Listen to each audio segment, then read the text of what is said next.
siang rekan-rekan semuanya, selamat datang di Data Talk by Data On. Apa kabar rekan? Semoga selalu dalam keadaan sehat ya. Salam kenal, perkenalkan saya Hairu Uma yang akan memandu sesi webinar Data Talk hari ini. Dan rekan-rekan, tema Data Talk by Data On kita hari ini adalah Tax Reporting Strategies for Corporate and Individual Taxpayer in the Cortex Era. Tentunya Cortex sekarang pun juga lagi happening ya. Kemarin siapa yang ngantri mungkin? Nah, di sini juga kita akan bahas nih seperti apa sih untuk aktivasi Cortex yang lagi happening sekarang. Kurang lebih selama 2 jam ke depan, Data Talk by Data On kali ini akan dibawakan oleh dua narasumber kami, yaitu Bapak Angga Sukuma Daniswara, selaku penyuluh pajak ahli muda Direktorat P2 Humas DJP, dilanjutkan oleh Bapak Herman selaku Payroll OS Team Leader Data On. Dan setelah kedua sesi pembicara selesai, akan dilanjutkan dengan sesi tanya jawab. Bagi Bapak Ibu yang ingin bertanya, silakan menuliskan pertanyaan Bapak Ibu di kolom Q&A yang tersedia. Nantinya akan saya bantu tanyakan dan memilih jawaban tertentu kepada narasumber kami. Mohon kembali kami ingatkan kepada Bapak Ibu, ketika ingin mengetik pertanyaan Bapak Ibu, mohon untuk mencantumkan nama, perusahaan Bapak Ibu bekerja, dan kepada siapa pertanyaan ditujukan, agar diskusi nantinya dapat berjalan lebih terarah dan juga lebih lancar. Dan juga Bapak Ibu sekalian, kami akan tampilkan barcode di akhir acara nanti. Barcode ini merupakan feedback form yang wajib diisi oleh Bapak Ibu semua, karena pengisian feedback form ini adalah syarat diberikannya materi webinar kita hari ini dan diberikannya e-certificate. Dan pengisian feedback form ini juga sebagai daftar absensi keikutsertaan webinar Data Talk by Data On hari ini. Bapak Ibu sekalian, jangan lupa untuk follow sosial media dari Data On, tentunya yang sudah tertera di layar Bapak Ibu semua. Baik di itu Bapak Ibu bisa mengfollow sosial media seperti YouTube, Facebook, LinkedIn, Instagram. Juga bisa visit website kami di www.dataon.com, dan juga kami masih ada Twitter yaitu Data On Corp. Jadi Bapak Ibu bisa mengakses semua update seputar HR atau upcoming event yang ada di Data On di semua sosial media kami. Dan Bapak Ibu, pada sesi webinar Data Talk hari ini bukan hanya insight materi yang akan Bapak Ibu dapatkan, tapi pada sesi akhir acara kita akan ada Kahoot Quiz dengan total hadiah senilai Rp1.000.000 untuk 5 orang pemenang, dengan peraturannya sebagai berikut. Mohon untuk didengarkan baik-baik Bapak Ibu. Yang pertama, Bapak Ibu saat nanti mengikuti Kahoot Quiz, mohon untuk gunakan nama sesuai dengan registrasi di awal. Dan Bapak Ibu harus mengisi feedback form juga yang nantinya akan kami share barcode-nya. Dan jika tidak mengisi feedback form, mohon maaf Bapak Ibu, akan kami gugurkan dan kami pilih pemenang selanjutnya. Untuk total hadiah Kahoot Quiz kali ini Bapak Ibu senilai Rp1.000.000 bagi 5 orang pemenang, dengan rincian pemenang pertama akan mendapatkan Rp350.000, pemenang kedua mendapatkan Rp300.000, pemenang ketiga mendapatkan Rp200.000, pemenang keempat mendapatkan Rp100.000, dan pemenang kelima mendapatkan Rp50.000. Nah, sebelum kita masuk ke acara inti kita, yaitu nanti akan ada pemaparan materi dari Bapak Angga Sukma Daniswara dan juga Bapak Herman. Sebelumnya izinkan saya mungkin memperkenalkan sedikit terkait Data On. Mungkin di sini ada sebagian dari Bapak Ibu yang belum familiar dengan Data On dan solusi bisnis apa sih sebetulnya yang ditawarkan oleh Data On itu sendiri. Kalau begitu, mari sama-sama izinkan saya memberikan sedikit informasi mengenai Data On dan produk kami, Sunfish HR. PT Indodev Niaga Internet atau DataOn adalah penyedia solusi bisnis terkemuka untuk bidang HR, ERP, dan accounting yang dikenal dengan nama Sunfish HR. Lokasi kantor kami berada di Nisi Bintaro Kampus, Bintaro, Tangerang Selatan. DataOn sendiri, Bapak Ibu semua, telah berdiri sejak tahun 1999. DataOn mengembangkan aplikasi bisnis bernama Sunfish HR yang terintegrasi untuk membantu berbagai perusahaan, baik kecil maupun besar, dan berbagai industri untuk beroperasi dengan lebih produktif. Kini kantor kami tersebar di 6 negara, yaitu Indonesia, Thailand, Singapura, Malaysia, Filipina, dan Vietnam. DataOn sendiri Bapak Ibu telah dipercaya sekitar 5.000 perusahaan dengan 2 juta pengguna aktif dari berbagai segmen industri seperti manufacture, mining, kesehatan, dan masih banyak lagi. Sunfish HR sendiri menawarkan rangkaian fitur HR yang tentunya lengkap, modern, dan juga user-friendly. Saat ini Bapak Ibu sekalian, selain teknologi, DataOn kini memperluas layanannya melalui kemitraan strategis dengan SRW & Co. Di mana dengan berkolaborasi bersama SRW & Co, kini Sunfish HR menghadirkan Change Management Consulting Service untuk mendukung transformasi SDM secara komprehensif. Dengan kolaborasi ini, DataOn melangkah lebih dekat menjadi penyedia end-to-end people solution pertama di Indonesia. Tidak hanya menghadirkan sistem Bapak Ibu sekalian, tapi juga insight, pendampingan, dan kapabilitas strategi bagi perusahaan Bapak Ibu. Dan juga ada kabar baik Bapak Ibu sekalian bagi Bapak Ibu yang sudah menjadi klien dari DataOn. Bapak Ibu bisa mendapatkan voucher MAP senilai 1 juta rupiah dengan cara mengisi review Sunfish HR pada platform G2 dan Gartner. Jika Bapak Ibu di sini bersedia atau ingin mencoba agar mendapatkan voucher senilai 1 juta rupiah tersebut, Bapak Ibu bisa menghubungi nomor yang tertera di layar. Nomornya juga akan saya nanti input atau nanti saya kirimkan di kolom chat. Lalu setelahnya Bapak Ibu bisa chat ke nomor tersebut dan akan dipandu oleh rekan kami untuk tutorial cara mengisi review Sunfish HR di platform G2 dan Gartner. Dan sebelum kita memulai untuk memaparkan materi, mendengarkan pemaparan materi dari para pembicara kita, izinkan saya untuk menyapa kedua narasumber kita yang sudah hadir di ruang Zoom ini.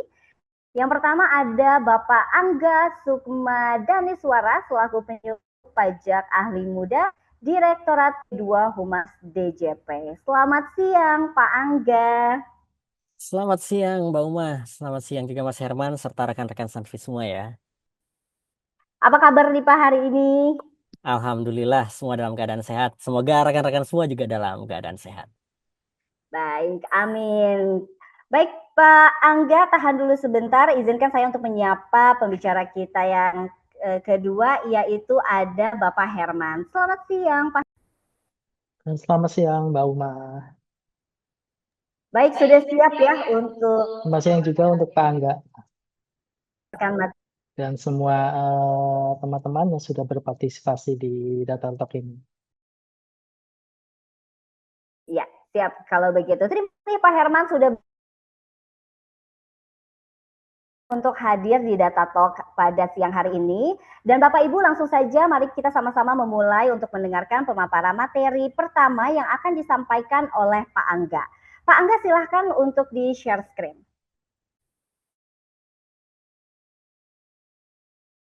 Baik, terima kasih Mbak Uma.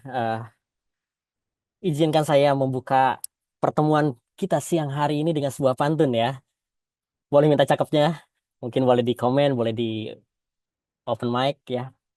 Petir bukan sembarang petir. Petir Cakep. menyambar pembalak hutan.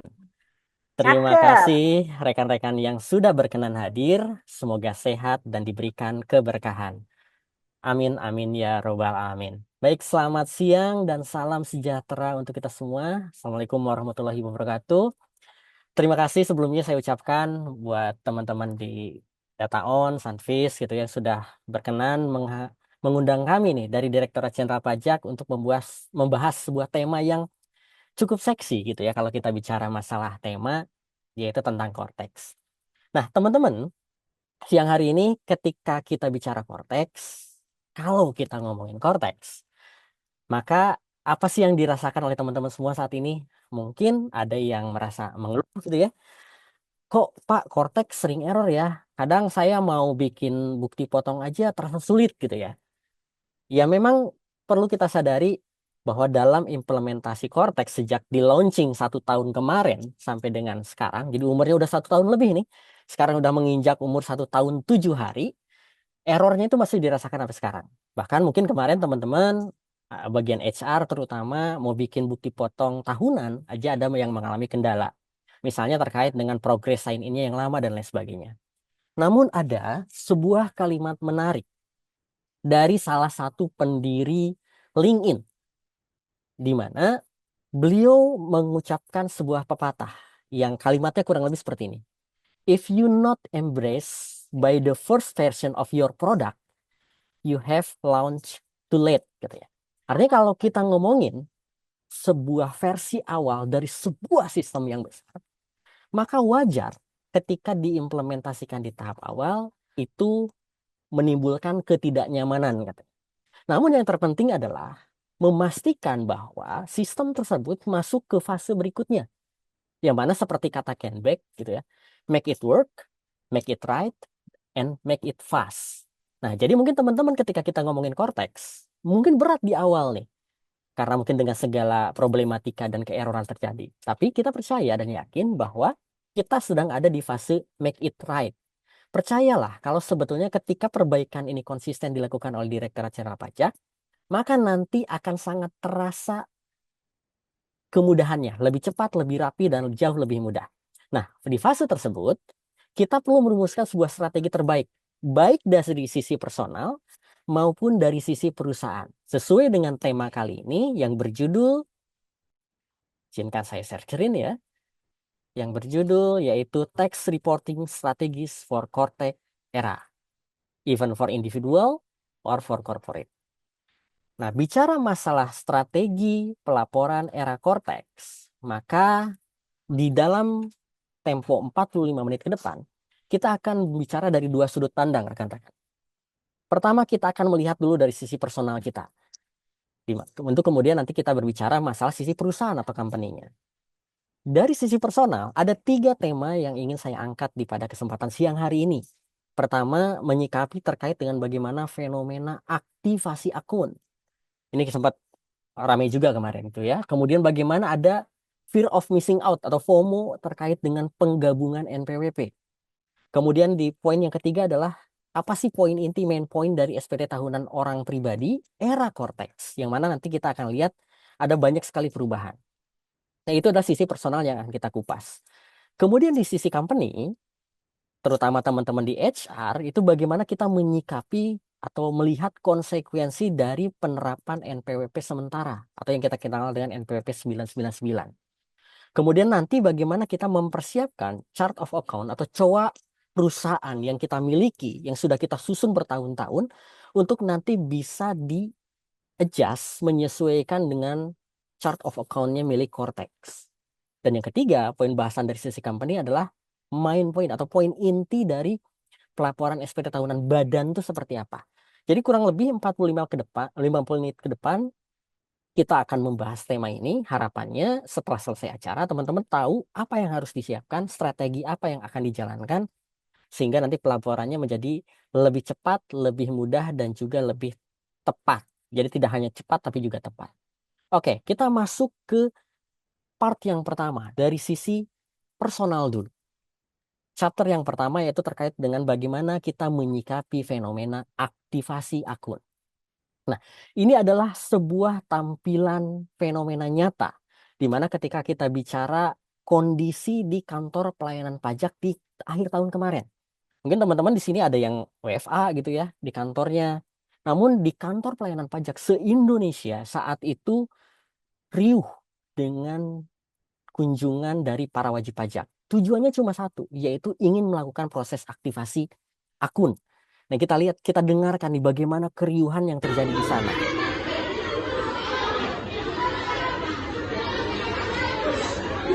Yes, rame. Kayak orang antri sembako gitu ya. Padahal mereka berbondong-bondong ingin menjalankan kewajiban dan perpajakannya dengan benar gitu ya. Di mana proses yang mereka inginkan adalah aktivasi akun. Nah, sebetulnya kenapa fenomena ini terjadi, aktivasi akun itu terjadi? Kita bicara ada dorongan dari pemberi kerja itu untuk mewajibkan seluruh pegawainya, nggak peduli mereka itu punya NPWP ataupun tidak punya NPWP, untuk melakukan proses yang namanya aktivasi akun. Bahkan bagi beberapa pegawai negeri itu diharuskan maksimal tanggal 31 Desember 2025 kemarin. Padahal secara prinsip sebetulnya nggak ada batas waktu. Pertanyaan basicnya adalah, ini mungkin juga nanti menjadi timbul pertanyaan ketika rekan-rekan semua memiliki saudara yang menanyakan hal yang sama gitu ya. Haruskah saya ini melakukan proses aktivasi akun? Nah, timbul pertanyaan di lapangan, gimana kalau saya NPWP-nya non aktif? Gimana kalau saya NPWP-nya gabung suami? Atau, wah saya nggak punya NPWP. Atau suami saya bekerja sebagai pegawai swasta, saya PNS. Atau sebaliknya, suaminya PNS, istri swasta. Atau suaminya pensiunan, istrinya pengusaha. Dan berbagai macam problematika di lapangan. Atau pertanyaan-pertanyaan di lapangan. Rata-rata semua kunciannya sama. Mereka diminta untuk melakukan aktivasi akun tanpa tahu sebetulnya aktivasi akun itu harus atau enggak, wajib atau enggak. Nah, basic pertanyaannya adalah, haruskah saya ini melakukan aktivasi akun? Maka ketika ditanyakan, haruskah melakukan aktivasi akun? Saya ingin mengajak rekan-rekan semua untuk membayangkan sebuah rumah. Kita punya rumah pelaporan pajak yang lama yang kita kenal dengan istilahnya DJP online gitu ya. .pajak.go.id, yang mana itu kita gunakan sampai dengan tahun pajak 2024. Kemudian, Direktorat Jenderal Pajak itu melakukan sebuah perbaikan, renovasi, atau bahkan membeli rumah baru yang namanya Cortex DJP. Dan itu mulai kita gunakan sejak tahun pajak 2025. Nah, bayangkan ketika rekan-rekan ini berpindah rumah dari sebuah rumah lama yang mungkin secara konstruksi itu kurang solid lagi untuk kita gunakan beberapa tahun, puluhan tahun ke depan, ke rumah baru. Maka diibaratkan kita membutuhkan sebuah kunci baru nih, supaya kita bisa masuk ke pintu rumah yang baru tersebut yang bernama Cortex. Nah, prosedur untuk meminta kunci rumah baru itulah yang kita kenal dengan proses yang namanya aktivasi akun. Nah, jadi aktivasi akun adalah proses atau cara supaya kita bisa punya akses masuk ke dalam Cortex. Jadi kita tidak ngomongin apakah si orang ini punya NPWP, apakah ini NPWP-nya gabung atau pisah, atau apakah dia non aktif atau aktif dan lain sebagainya, ataupun profesi apapun. Tapi pertanyaan basicnya adalah, orang ini butuh nggak masuk ke dalam Cortex? Misalnya dia pengen lapor pajak tahunan, atau misalkan dia pengen membuat bukti potong, teman-teman HR misalkan bikin bukti potong, bikin faktur, dan lain sebagainya. Ketika butuh untuk masuk ke Cortex, butuh untuk lapor SPT, butuh untuk bikin bukti potong, maka proses meminta aktivasi akun adalah sebuah kewajiban. Dan ini hanya dilakukan sekali gitu ya, karena kan kita pindah rumah, mau minta kunci rumah yang baru. Kalau kuncinya udah dipegang, ya udah kita pakai aja terus. Nah, jadi kalau ada orang yang memang dia secara prinsip gak butuh-butuh amat untuk masuk ke Cortex, misalnya NPWP-nya gabung nih sama suami, dia posisinya sebagai istri nih. Istri yang NPWP-nya gabung sama suami, dia bekerja hanya karyawan biasa. Dia nggak punya kebutuhan untuk masuk ke Cortex. Maka secara prinsip, dia tidak perlu melakukan yang namanya proses aktivasi akun. Karena aktivasi akun adalah kunci untuk masuk ke dalam Cortex, sementara orang ini nggak butuh kuncinya. Ya udah, berarti nggak usah aktivasi akun. Dan tolong jangan dikait-kaitkan antara NIK tidak terbaca di sistem Cortex Misalkan nanti terbit 999 dengan aktivasi akun. Itu adalah dua hal yang berbeda. Jadi proses aktivasi akun itu bukan untuk memastikan nick-nya terbaca, bukan. Itu yang namanya proses registrasi nick. Aktivasi akun adalah kunci untuk masuk ke Cortex. Nah, kesalahpahaman di lapangan ini, yang tadi misalkan pemberi kerja nick-nya nggak kebaca, udah mewajibkan semua pegawainya untuk melakukan proses aktivasi. Nah, ini mungkin yang harus diluruskan. Kurang tepat. Aktivasi akun, saya ulangi, hanya untuk mereka yang butuh untuk login ke Cortex. Kalau tidak butuh, ya nggak usah melakukan proses aktivasi akun.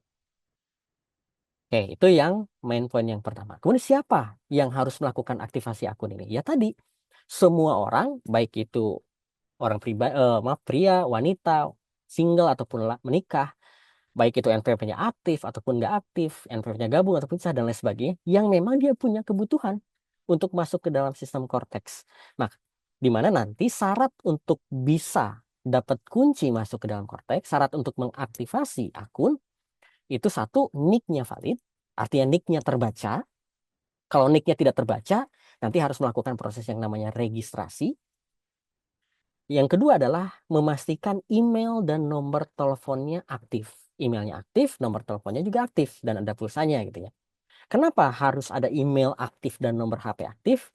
Karena di era Cortex, kita sudah say goodbye to EVIN. Jadi kita tidak lagi menggunakan nomor EVIN. Ketika misalnya lupa masuk ke Cortex-nya, kita menggunakan email yang aktif atau nomor handphone yang aktif. Jadi itu syaratnya. Kemudian kapan batas waktu aktivasi akun? Kalau ditanya kapan, nggak ada batasan waktu spesifik. Proses aktivasi akun pada intinya harus dilakukan sebelum si orang tersebut mau masuk ke dalam Cortex. Karena tadi aktivasi akun kebutuhannya untuk bisa masuk ke dalam Cortex. Jadi sebelum masuk ya dia harus punya atau harus melakukan yang namanya aktivasi akun. Jadi kalau ditanya, Pak, ada batasan waktu 31 Desember 2025 nggak? Enggak gitu ya. Kalaupun ada statement terkait dengan tanggal, itu adalah himbauan. Supaya apa? Supaya tidak menumpuk nanti saat pelaporan SPT tahunan PPh orang pribadi. Khawatir ya kalau semua orang mau lapor itu harus punya atau melakukan aktivasi dan baru numpuk di akhir tahun, di akhir tahun, maaf, di akhir pelaporan SPT, khawatirnya bebannya berlebih. Jadi servernya down dan lain sebagainya. Maka dihimbau khususnya untuk ASN kemarin itu 31 Desember, walaupun tidak wajib sebetulnya. Oke ya. Itu chapter yang pertama terkait dengan aktivasi akun. Nah, sekarang kita beranjak ke chapter yang kedua terkait dengan fear of missing out atau FOMO penggabungan NPWP. Nah, beberapa konten di Direktorat Jenderal Pajak memang mendorong para wajib pajak ini untuk menggabungkan NPWP-nya. Namun tolong jangan salah dipahami. Bukan sebuah kewajiban untuk menggabungkan NPWP. Sangat bergantung pada karakteristik keluarganya. Apakah dia mau menggabungkan NPWP ataupun tidak. Himbauan ini, anjuran penggabungan NPWP, itu kemarin sebetulnya karena ketika kita bicara pelaporan SPT tahunan, banyak yang salah menjawab di era DJP online. Ini yang kami lingkari di layar. Ada pertanyaan ini, apakah Anda seorang suami atau istri yang menjalankan kewajiban perpajakan secara terpisah atau pisah harta? Ketika ngomongin seseorang yang NPWP suami istrinya adalah terpisah, maka seharusnya di poin ini kita menjawab iya. Dan ketika menjawab iya, ada kecenderungan pelaporan SPT tahunan itu akan menjadi kurang bayar. Nah, ini sebetulnya aturan ini sudah berlaku sejak lama, gitu ya, sejak Undang-Undang PPh itu hadir, bukan karena Cortex itu hadir. Tapi karena loophole dari aplikasi DJP online itu memungkinkan seseorang untuk memilih misalnya, kalau saya memilih iya, jadi kurang bayar. Tapi kalau saya pilih tidak, ternyata jadi nihil. Nah, seseorang kadang-kadang, bukan kadang, adalah oknum seseorang yang mencoba memilih tidak supaya SPT-nya menjadi nihil. Sedikit melanggar daripada ketentuan yang seharusnya. Yang penting saya nggak kurang bayar aja. Nah, itu yang coba ditutup sebetulnya dari sisi Cortex. Nah, ketika di dalam Cortex, pilihannya seperti yang tampak di pojok kanan bawah. Di mana nanti ada pilihan pisah harta dan atau memilih terpisah. Ketika suami istri, karena data kependudukannya sekarang sudah terintegrasi di dalam Cortex, ketika data suami istri, NPWP-nya terpisah, kemudian memilih salah satu poin ini, maka sistem nanti akan memunculkan yang namanya lampiran 4, di mana diminta untuk menghitung ulang pajaknya secara proporsional. Artinya, loophole tadi untuk menjawab tidak di DJP online itu mencoba ditutupi di dalam Cortex.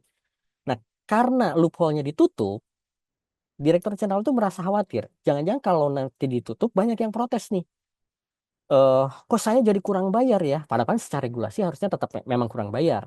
Makanya diberikan edukasi, anjuran, yuk kalau nggak mau kurang bayar, silahkan lakukan penggabungan NPWP.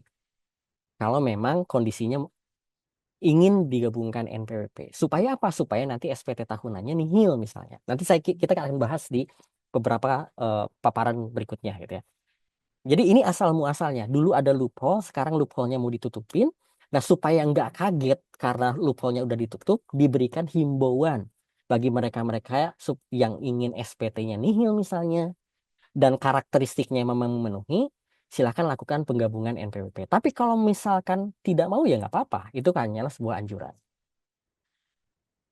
Maaf.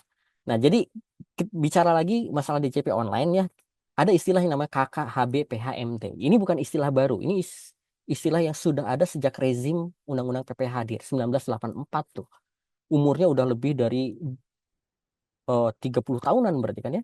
Hampir 40 tahun berarti.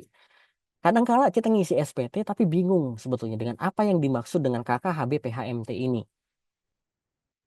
Nah, basic pertanyaan untuk NPWP suami istri adalah di sini sebetulnya. Undang-undang pemajakan kita di Indonesia saat ini menganut pakem bahwa satu keluarga itu adalah satu kesatuan ekonomis. Jadi pakem yang digunakan oleh Indonesia berdasarkan Undang-Undang PPH, keluarga itu ditempatkan sebagai satu kesatuan ekonomis. Artinya apa? Artinya penghasilan atau kerugian seluruh anggota keluarga itu nanti digabung sebagai satu kesatuan, kemudian nanti setelah digabung itu baru dikenai pajaknya, yang nanti pemenuhannya dilakukan oleh kepala keluarga. Artinya, kalau misalkan suami bekerja, dia ada penghasilan atau misalkan mengalami kerugian. Kemudian istri bekerja, dia memiliki penghasilan ataupun misalkan mengalami kerugian. Termasuk juga kalau seandainya anak yang belum dewasa, definisi belum dewasa dalam Undang-Undang PPH itu belum berumur 18 tahun dan belum pernah menikah. Nah, kalau seandainya anggota keluarga ini, suami, istri, ataupun anak yang belum dewasa ini memiliki penghasilan ataupun kerugian, di rezim undang-undang perpajakan kita, ya udah sebetulnya cukup satu aja NPWP-nya, yaitu NPWP suami sebagai kepala keluarga. Nanti penghasilan dan kerugian suami, istri, dan anak digabungkan, dilaporkan satu kesatuan oleh suaminya. Ini yang diinginkan oleh Undang-Undang PPH. Nah, ada pemberian fasilitas. Jadi ini insentif lah istilahnya gitu ya. Jadi undang-undang itu memberikan insentif kalau seandainya NPWP-nya gabung, karena tadi kan undang-undang PPH kita itu pengennya satu keluarga satu NPWP gitu ya. Nah, ketika satu keluarga satu NPWP, diberikanlah insentif kalau seandainya istri ini bekerja dari satu pemberi kerja dan sudah dipotong pajaknya oleh perusahaan, kemudian penghasilan istri tersebut tidak ada hubungannya dengan pekerjaan suami ataupun anggota keluarga lain, maka diberikan insentif berupa pajak yang sudah dipotong oleh perusahaan istri tersebut dianggap sudah rampung atau selesai. Artinya tidak perlu lagi digabungkan dengan penghasilan suami karena dianggap sebagai penghasilan yang bersifat final. Dicatat dalam penghasilan yang bersifat final. Jadi nanti yang dikenakan pajak karena sisi istri itu sudah rampung, ya berarti hanya pajak suami saja nanti yang akan dikalkulasikan ulang. Nanti kita akan lihat bagaimana implikasinya di skenario kasus gitu ya. Tapi kurang lebih basicnya adalah seperti ini. Jadi satu keluarga satu NPWP, ada insentif kalau istrinya dari satu pemberi kerja dicatat sebagai penghasilan yang bersifat final. Nah, ada pemberian kebebasan juga dari undang-undang bahwa ketika suami istri itu menginginkan untuk dikenakan pajak secara terpisah, misalkan karena suami istri ini hidup berpisah berdasarkan putusan hakim, jadi cerai hidup gitu ya, atau suami istri ini menghendaki secara tertulis bahwa ada perjanjian pisah harta, Ada hitam di atas putih, disahkan di hadapan notaris, atau misalkan, nah ini yang mungkin paling banyak fenomenanya, suami dan istri memilih untuk menjalankan hak dan kewajiban perpajakannya sendiri, atau istilahnya adalah memilih terpisah. Yang paling gampang menjelaskan untuk poin C ini adalah, misalnya Angga sebelum menikah punya NPWP. Anggi sebelum menikah punya NPWP. Kemudian Angga dan Anggi ini menikah. Keduanya NPWP-nya tetap hidup masing-masing. Jadi masing-masing punya NPWP. Nah, secara teoritis, Angga dan Anggi ini dianggap memilih terpisah atau MT. Nah, hidup berpisah, pisah harta, atau Angga dan Anggi yang MT tadi, kalau kejadiannya seperti itu, ada konsekuensi secara hukum untuk pengenaan pajaknya juga dilakukan secara terpisah. Yang mana saat lapor pajak tahunan, itu harus dihitung ulang pajaknya secara proporsional. Artinya, pajak yang sudah dibayarkan melalui pemberi kerja atau dipotong oleh pemberi kerja tadi, itu ibarat baru DP. Nanti harus dihitung ulang tuh, berdasarkan rumusan-rumusan ataupun nanti sistem yang akan menghitungkan. Baru kelihatan sebetulnya pajak terutang masing-masing itu berapa yang sesungguhnya. Nah, suami istri ini nanti harus melaporkan SPT tahunannya sendiri-sendiri. Itu jelas ya, karena NPWP-nya terpisah. Nah, ketika ngomongin setelah ketahuan berapa yang sesungguhnya dan berapa yang sudah dipotong oleh perusahaan, kecenderungannya akan menyebabkan kekurangan pembayaran. Nah, inilah yang menyebabkan fear of missing out penggabungan NPWP tadi hadir. Nah, untuk lebih jelasnya, yuk kita bedah dengan contoh kasus. Di contoh kasus yang pertama, Tuan A dan Nyonya B ini sama-sama sebagai pegawai swasta. Jadi dua-duanya pegawai swasta, tidak punya penghasilan lain, jadi murni hanya sebagai pegawai, dan mereka sepakat tetap menggunakan NPWP masing-masing. Jadi NPWP dua-duanya hidup, suami ada, istri ada NPWP-nya. Di tanggal 1 Januari, keduanya belum memiliki keturunan dan tidak memiliki tanggungan. Kemudian oleh pemberi kerjanya diberikanlah gaji, gitu ya. Suami dapat gaji 247 juta, dihitungkan oleh bagian HR atau bagian finance-nya, ketemulah pajak terutangnya 17.625.000. Dipotonglah oleh perusahaan, dibuatkanlah bukti potong tahunan. BPA 1 ataupun BPA 2. Dulu namanya 1721 A1 atau 1721 A2. Sekarang namanya BPA 1 atau A2. Sementara istri sama, oleh kantornya dibayar gaji misalkan setahun 142 juta. Dihitunglah oleh bagian finance atau HR, gaji PPh 21 terutangnya adalah 6.150.000. Kemudian dipotonglah pajaknya, dibuatkanlah bukti potongnya. Nah, penghasilan suami istri ini karena dia bukan atau tidak bersifat final, artinya apa yang sudah dipotong oleh perusahaan itu ibarat kata ya, simpelnya bahasa awamnya itu baru DP, belum dianggap rampung. Beda dengan final tadi ya. Kalau final itu apa yang sudah dipotong maka tidak akan bayar pajak lagi tuh waktu lapor pajak tahunan.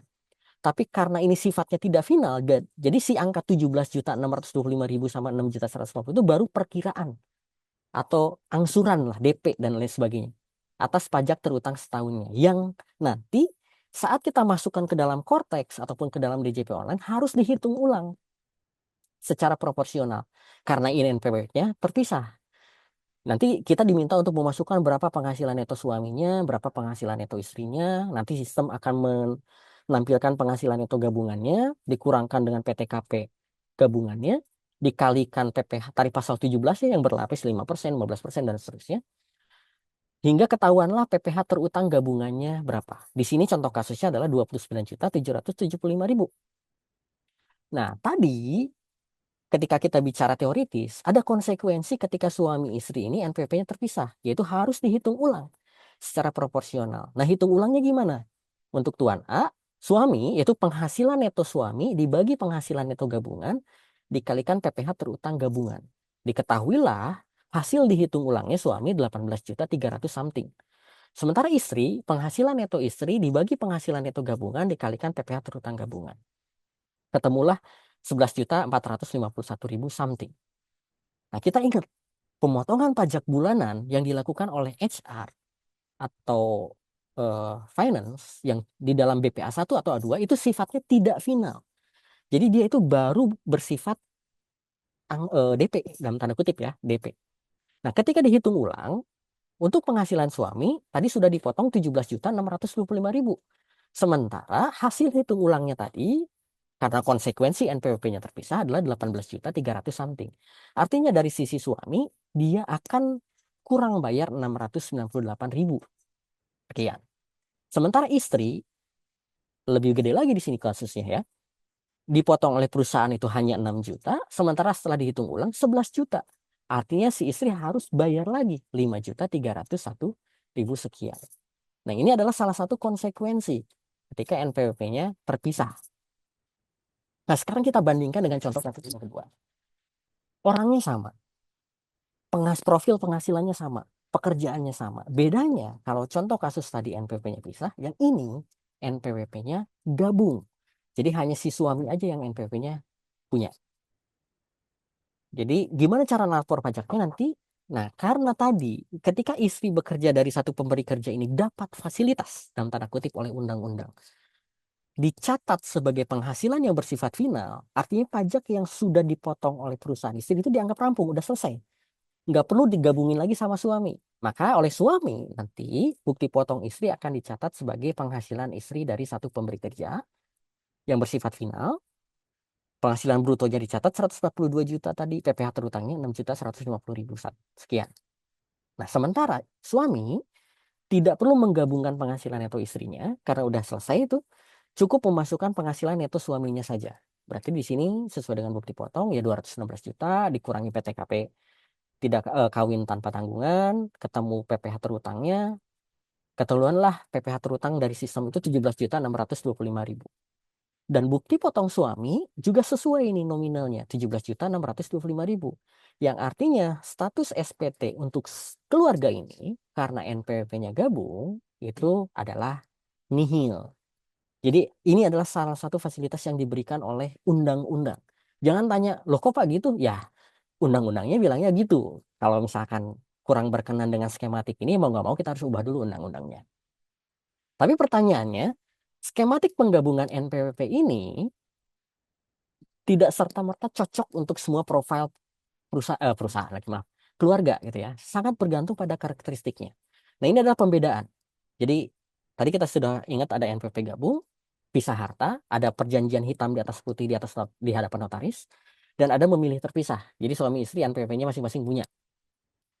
Bagaimana perlakuan penggunaan NPWP-nya? Dulu sebelum rezim Cortex, jadi di tahun 2024 ke belakang, kalau NPWP-nya gabung menggunakan NPWP suami nih untuk kepentingan pemotongan pembajakannya. Sementara sejak era Cortex, kalau suami istri ini NPWP-nya gabung, maka masing-masing menggunakan nik dirinya sendiri.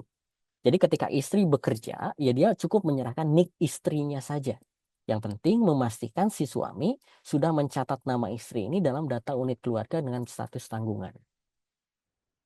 Nah, sementara kalau pisah harta atau memilih terpisah, ya masing-masing menggunakan NPWP masing-masing. Atau sekarang karena kita tidak lagi menggunakan NPWP 15 digit, ya kita menggunakan nik masing-masing. Nah, cara hitungnya gimana? Nah, ini recap dari undang-undangnya ya. Secara prinsip, ya kalau NPWP-nya gabung, semua penghasilan suami, istri, anak yang belum dewasa itu digabungkan.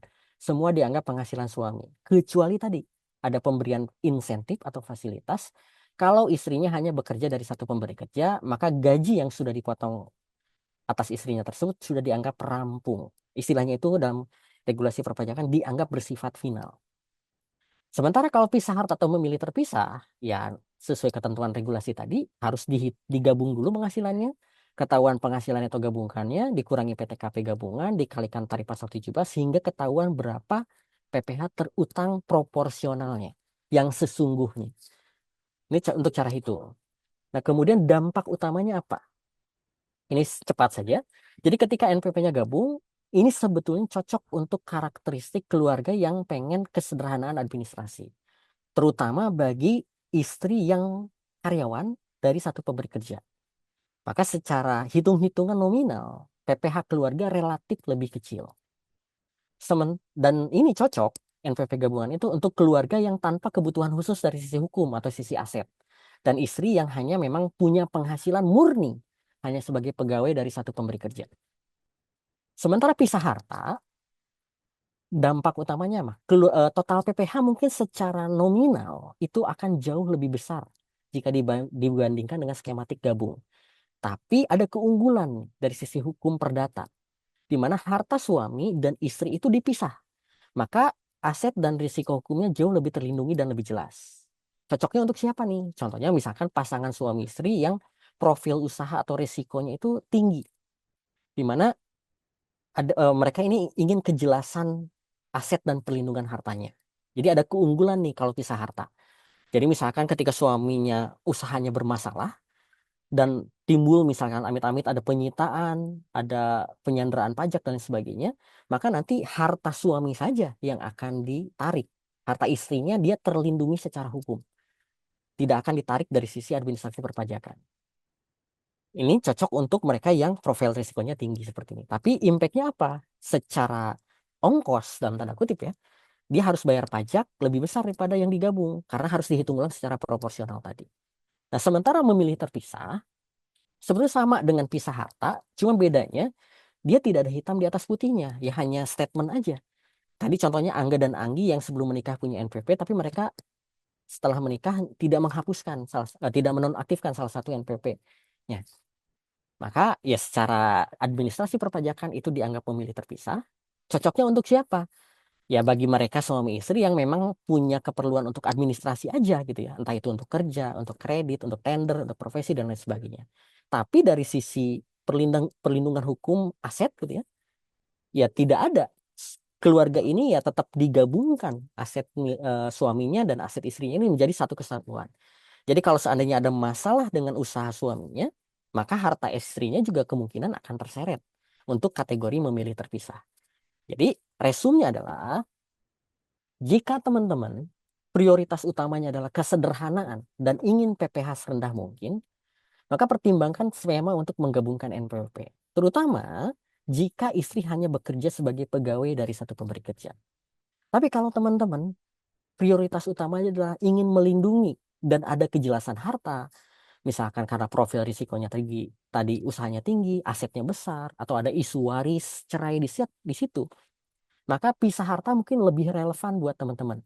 Walaupun secara cost ada kemungkinan total PPh yang harus dibayar menjadi relatif lebih besar daripada yang biasanya.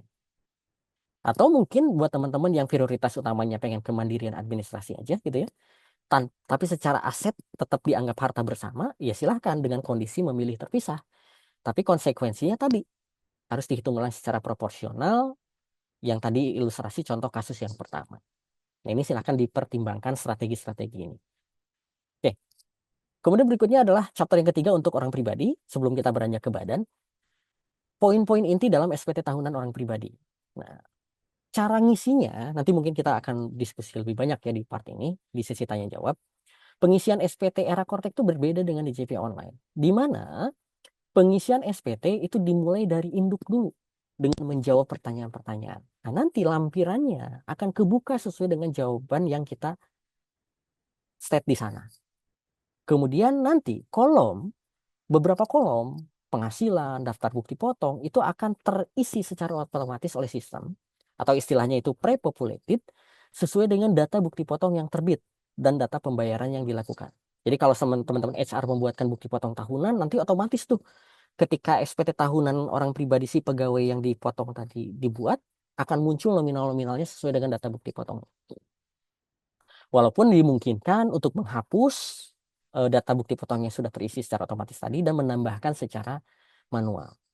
Nah, kemudian lengkapi kolom harta atau utang yang termigrasi dari DJP online. Nah, ini kenapa dilakukan? Karena ada perbedaan kodifikasi dari struktur kolom harta dan utang yang ada di dalam Cortex. Dan pastikan setiap kolom terisi secara benar, lengkap, dan jelas. Oke, saya coba stop share sebentar. Saya ingin mengajak teman-teman untuk melihat gitu ya, seperti apa tampilan SPT tahunan di era Cortex. Mungkin teman-teman ada yang sudah mencoba.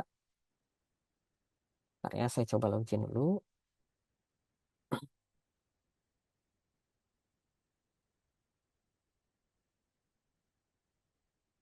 Oke, Saya coba share screen.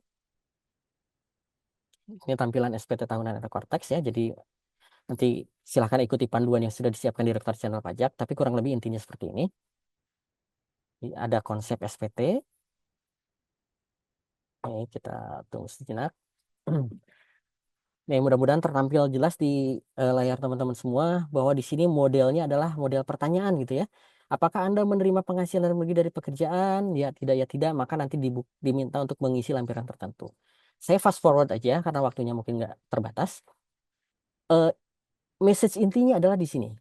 Satu, ketika teman-teman menerima data bukti potong, ini contoh ya, data ini terisi secara otomatis nih. Pastikan apakah data bukti potong ini benar punya kita. Meskipun sistem melakukan pre-populated, tapi tidak ada salahnya kita untuk melakukan cross-check. Nanti kalau seandainya menemukan data tidak benar, silakan dihapus. Kalau misalkan ada data yang belum muncul, silakan ditambahkan. Kemudian data penghasilan neto di sini, part ini juga nanti akan terisi secara otomatis berdasarkan data bukti potong tahunan kalau seandainya dia sebagai pegawai. Nah, pastikan sesuai gitu ya. Dan terpenting berikutnya adalah kolom harta misalnya. Nah, pengisian kolom harta dalam SPT tahunan nanti kan akan termigrasi datanya dari DJP online ke dalam Cortex. Namun, seperti tadi saya sampaikan, ada kodifikasi yang berubah. Contohnya kode harta dulu itu cuma 3 digit, sekarang menjadi 4 digit, dan kemudian isiannya itu menjadi lebih banyak atau lebih rigid lah gitu ya. Maka yang harus dilakukan teman-teman sebagai strategi nih ya, yaitu mengedit dan melengkapi kolom-kolom yang bertanda bintang. Ini contohnya ketika ada tabungan diminta untuk melengkapi nomor akunnya. Berarti nomor rekeningnya berapa, atas nama siapa, banknya di mana, lokasi hartanya ada di mana, tahunnya berapa. Misalkan saya contoh gitu ya. Sama Angga, banknya misalkan Bank DKI gitu ya. Lokasi hartanya ada di Indonesia. Tahun perolehannya 2025, misalkan saldonya 1 miliar. Amin. Kemudian simpan. Nah, jadi PR-nya, bukan PR sih sebetulnya. Salah satu poin yang nanti teman-teman harus cek dalam pelaporan SPT tahunan orang pribadi adalah melengkapi semua kolom harta dan atau kolom utang dan mengupdate-nya sesuai dengan kondisi terkini. Pastikan SPT, ada salah satu pasal di Undang-Undang KUP, SPT itu harus diisi dengan benar, lengkap, dan jelas. Jadi tidak hanya asal ngisi, harus benar, lengkap, dan sejelas-jelasnya. Ketika tiga kata mudah ini, mudah ya kalimatnya, benar, lengkap, jelas, tidak terpenuhi, sanksinya itu kalau mau ditarik ya, ada sanksi administratif, receh sih. Mungkin ketika ngomongin keterlambatan SPT cuma 100.000. Atau ketika ada sanksi keterlambatan kurang bayar ya mungkin hanya 0,99% lah dari STP-nya, surat tagihan pajaknya. Tapi ada sanksi yang jangan salah, Undang-Undang KUP itu bilang sampai ke SPT dianggap kalau tidak lengkap, tidak benar, tidak jelas itu bisa ditarik sampai ke ranah pidana. Nah, itu yang sebetulnya harus diwaspadai ketika kita berstrategi dalam pelaporan SPT tahunan. Oke, lanjut ya sedikit lagi untuk orang pribadi. Kemudian ada satu lagi logik di dalam SPT Cortex bahwa nanti semua data tadi itu akan terisi secara otomatis ketika suami istri NPWP-nya gabung. Contohnya ya, datanya itu nanti akan plek ketiplek, bukan plek ketiplek, sistem akan menarik semua data bukti potong suami dan istri. Ketika istri sudah dicatat dalam kolom yang berstatus tanggungan di data unit keluarga, itu maka nanti bukti potong istri akan terprepopulasi atau terkirimkan, terisikan ke dalam SPT tahunan suaminya sebagai kepala keluarga. Tapi ketika misalkan NPWP-nya terpisah, pastikan nanti di dalam data unit keluarga, nanti kalau misalkan ada pertanyaan terkait di mana tuh posisi data unit keluarga, mungkin nanti saya tampilkan gitu ya, kalau waktunya mencukupi. Kalau misalkan suami istri NPWP-nya terpisah, pastikan nanti statusnya adalah kepala unit keluarga lain. Tergantung apakah memilih terpisah, MT, pisah harta, atau hidup berpisah, dan bukan tanggungan. Kenapa? Karena nanti datanya kalau misalkan NPP-nya pisah, si istri ini data bukti potongnya akan terprepopulasi ke SPT-nya istri, tidak nyampur ke SPT-nya si suami. Dengan kuncian tadi di data unit keluarganya pastikan sebagai kepala unit keluarga lain. Oke, itu untuk sisi orang pribadi. Nah, sekarang kita bergeser ke sisi badan atau company. Izin mungkin sekitar 10 menit lagi ya. Konsekuensi dari penerapan NPWP 999. Nah, kita ingat di awal-awal pembuatan bukti potong, kita menemukan seorang pegawai atau bukan, mungkin banyak pegawai yang NIK-nya itu belum terbaca di dalam sistem Cortex. Di mana ketika kita memasukkan NIK tersebut, sistem Cortex akan mengenerate NPWP sementara, yaitu 9999. Kenapa sih sebenarnya sistem Cortex mengenerate 999? Satu, penyebabnya karena NIK tersebut tidak padan atau tidak terbaca dalam sistem Cortex. Atau bisa saja bagian HR atau finance salah masih menggunakan NPWP 15, padahal kita sudah pakai NIK. Jadi kunciannya karena NIK-nya nggak kebaca. Nah, NIK-nya tidak terbaca itu bukan melalui proses aktivasi akun, bukan. Tapi melalui proses registrasi NIK. Yaitu di menu daftar di sini, registrasi gitu ya pilihnya. Atau misalkan nanti ada pemadanan massal dan lain sebagainya. Kita lihat dari sisi corporate-nya, apa dampaknya dari sisi company ini, dari sisi pemberi penghasilan. Ketika kita menemukan pegawai yang dipotong 999, maka kita akan kesulitan dalam melakukan pembuatan bukti potong tahunan A1 ataupun A2. Karena A1 A2 tidak bisa pakai 999. Harus memastikan si pegawai tersebut NIK-nya kebaca dulu. Baru bisa kita bikinin BPA 1 atau A2-nya. Kemudian nanti saat bikin A1 A2, misalkan ada satu pegawai gitu ya, USEP misalnya. USEP itu dari Januari sampai dengan September, NIK-nya nggak kebaca. Terbitlah NPWP 999. Baru di bulan Oktober, USEP ngurus ke kantor pajak atau lakukan secara online. Dan NIK-nya baru kebaca. Bagian HR atau finance, bikinlah untuk Oktober, November ini tersebut gitu ya, menggunakan NIK yang valid. Maka saat bikin BPA 1 atau A2, yang kebaca di sistem Cortex hanyalah yang NIK-nya sudah valid saja. Berarti Oktober-November aja. Sementara yang dari Januari sampai dengan September, itu nggak ketarik data pemotongan pajak bulanan yang sudah dilakukan. Lalu gimana solusinya? Ya harus dibatalkan bukti potong yang sementara tadi, 999 tadi, diganti dengan bukti potong baru nanti kita bikinkan BPA 1 atau A2-nya. Sehingga nilai PPh yang sudah dipotong di masa pajak sebelumnya itu sesuai dengan kondisi yang sebetulnya. Dan dari sisi perusahaan, ya harus membetulkan SPT masa juga yang sudah disampaikan. Nah, ini adalah mitigasi risiko dari penerapan atau penggunaan NPWP 999. Berikutnya, dari sisi perusahaan, yaitu kita harus melakukan mitigasi, ada perbedaan struktur bagian akuntansi ya, untuk laporan keuangan atau COA-nya perusahaan dengan COA yang digunakan di dalam sistem Cortex. Nah, ini adalah tampilan yang ada di sistem Cortex untuk dagang gitu ya. Perlu teman-teman lihat, saya ambil langsung saja ke bagian part ini nih, yang paling universal mungkin. Di beban usaha, COA Cortex itu ada kode akun 5311, di mana di situ ada gaji, tunjangan, bonus, honorarium, THR, dan lain sebagainya. Ini COA-nya Cortex nih. COA Cortex tidak bisa diubah, tidak bisa di-adjust kode akunnya, tidak bisa di-breakdown juga. Sementara mungkin teman-teman di bagian keuangan itu sudah menyiapkan laporan tersendiri, di mana gaji itu kode akunnya sendiri, tunjangan itu punya kode akun sendiri, bonus sendiri, dan lain sebagainya. Nah, ini akan menjadi PR ketika laporan keuangan yang terpisah-pisah gaji, tunjangan, bonus, honorarium sendiri-sendiri itu nanti harus dimigrasikan ke dalam COA-nya Cortex. Nah, lalu strateginya gimana ya? Strateginya harus melakukan mapping COA. COA perusahaan gimana, COA Cortex-nya gimana. Nanti bikinin kertas kerja mappingnya. Sehingga nanti teman-teman ketika mau memindahkan ke dalam Cortex, itu jauh lebih mudah gitu ya. Dan pastikan kode akunnya sesuai dengan yang tertampil dalam Cortex atau Per 11 tahun 2025. Nah, ini mitigasi risiko dari sisi laporan keuangan. Terakhir, mungkin karena waktunya juga sempit ya. Poin penting berikutnya untuk pelaporan SPT tahunan PPh badan adalah sama seperti halnya orang pribadi. Pengisian SPT berbeda dengan yang dulu. Dulu itu ngisinya dari lampiran, sekarang dibalik.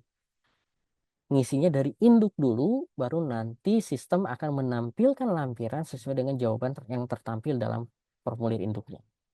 Ada dua yang meskipun kita tidak memilih apapun yang harus diisi gitu ya, yaitu L2 terkait dengan daftar kepemilikan, surat komisaris, pemegang saham dan lain sebagainya, dan L11B yaitu terkait dengan penghitungan data biaya pinjaman yang dapat dibebankan untuk keperluan penghitungan PPh. Di mana di sini mungkin perlu pembiasaan ada yang namanya debt to equity ratio, DER gitu ya. Di mana kalau teman-teman yang biasa pakai EBITDA, sementara PMK EBITDA-nya belum ada, sementara Kortek masih menganut rezim yang PMK-nya masih berlaku, yaitu masih menggunakan DER, di mana maksimum pembebanannya adalah 4:1. Nah, nanti di PR-nya bukan PR lagi, tantangannya di sini adalah memastikan bahwa biaya pinjaman yang dapat dibebankan itu tidak melebihi ketentuan yang sudah ditetapkan.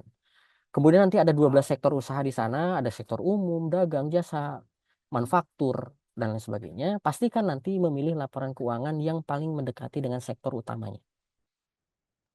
Kemudian nanti koreksi fiskal juga kalau biasa dilakukan kumulatif gitu ya di dalam laporan pajak yang lama, di SPT tahunan yang lama, sekarang koreksi fiskal itu langsung di laporan laba ruginya per akun pajaknya. Jadi kembali lagi ke bagian ini, di sini nanti koreksi fiskalnya itu langsung dilakukan per akun, tidak lagi per kumulatif. Nah, ini juga butuh tantangan pemappingannya. Kemudian daftar rata serta lampiran nanti akan bukan termigrasikan dari DJP online ke dalam Kortek. Namun tantangannya adalah memastikan kelompoknya sesuai.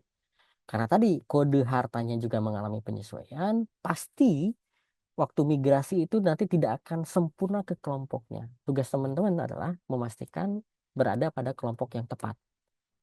Kita ingat di PMK 72 ya, ada 4 kelompok, 1 sampai dengan 4, dan di Kortek itu ada yang namanya kelompok lainnya.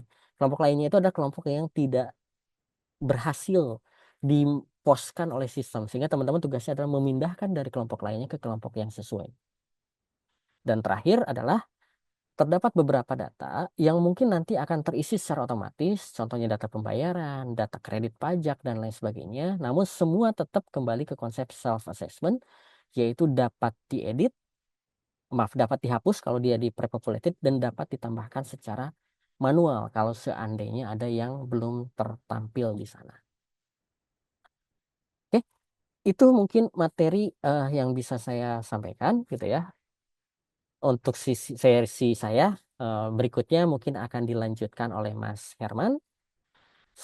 Nanti kita mungkin bisa berinteraksi di sesi tanya jawab. Oke, kalau gitu panggung saya serahkan kepada Mas Herman. Baik, terima kasih Pak Angga atas pemaparannya, luar biasa sekali. Pemaparan dari Bapak Angga selaku penyuluh pajak ahli muda Direktorat P2 Humas DJP. Bapak Ibu sekalian, tentunya dengan topik kita ini kita menjadi lebih memiliki insight baru dan juga dari materi yang dipaparkan Pak ini semoga bisa mencerahkan kembali ya pengetahuan Bapak Ibu terkait dengan era Kortek saat ini. Namun sebelum kita beralih ke pemaparan kedua yaitu dari Pak Herman, kami ingin mengingatkan Bapak Ibu sekalian yang ingin bertanya seputar materi yang dipaparkan oleh Pak Angga, mohon untuk tuliskan pertanyaannya pada kolom Q&A ya Bapak Ibu, bukan pada kolom chat. Ini saya lihat ada beberapa yang pertanyaannya di kolom chat. Ini mohon untuk dipindahkan pertanyaannya, dituliskan ke kolom Q&A, karena apa Bapak Ibu, agar tidak tertumpuk dengan chat-chat yang lain. Jadi kami memang sudah memfasilitasi untuk kolom Q&A itu ada kolomnya tersendiri. Di bawah Bapak Ibu semua, di bawah layar Bapak Ibu itu ada Q&A. Nah, Bapak Ibu bisa bertanya, tuliskan pertanyaan di situ dengan menuliskan nama Bapak Ibu, perusahaan tempat Bapak Ibu bekerja, dilanjutkan dengan pertanyaannya ditujukan kepada siapa. Seperti itu ya Bapak Ibu. Dan lalu ini juga di kolom chat sudah ada beberapa yang menanyakan tentang materinya bisa di-share atau enggak. Untuk materinya nanti akan kami share, namun ada syaratnya Bapak Ibu wajib untuk mengisi feedback form yang nantinya akan kami share barcode-nya yang Bapak Ibu bisa scan di akhir acara. Sehingga kami mohon kepada Bapak Ibu semua untuk tetap stay sampai akhir acara agar nantinya bisa men-scan barcode-nya dan mendapatkan materi webinar kita pada hari ini. Baik, Sebelum kita memasuki ke sesi Q&A, kita dengarkan dulu pemaparan materi yang akan disampaikan oleh Pak Herman. Kalau begitu, kami persilakan kepada Pak Herman untuk share screen-nya. Silakan, Pak. Baik, terima kasih Mbak Uma, selamat siang, dan juga terima kasih untuk Pak Angga untuk pemaparannya yang sangat memberikan wawasan baru, insight ke kita semua ya. Apalagi sekarang ini kita sudah mulai untuk pertama kali lapor pajak pribadi menggunakan Cortex. Jadi apa yang tadi dipaparkan oleh Pak Angga, lebih banyaknya sudah jadi gambaran kita untuk nantinya kita bakal mulai melaporkan pajak kita pribadi di Cortex. Mungkin bisa dimulai dari akhir Januari dan sampai dengan akhir dari Maret seperti itu. Baik, mungkin kalau dari saya dalam pemaparan yang akan saya berikan, mungkin lebih banyak dari sisi perusahaan ya. Bagaimana perusahaan menghitung pajak, bagaimana perusahaan menghitung PPh 21, dan pelaporannya di Cortex, serta apa isu-isu yang sering muncul ketika kita melakukan pelaporan pajak perusahaan, khususnya Bapak Ibu HRD, ketika kita melakukan proses di Cortex seperti itu. Saya izin untuk share screen dulu.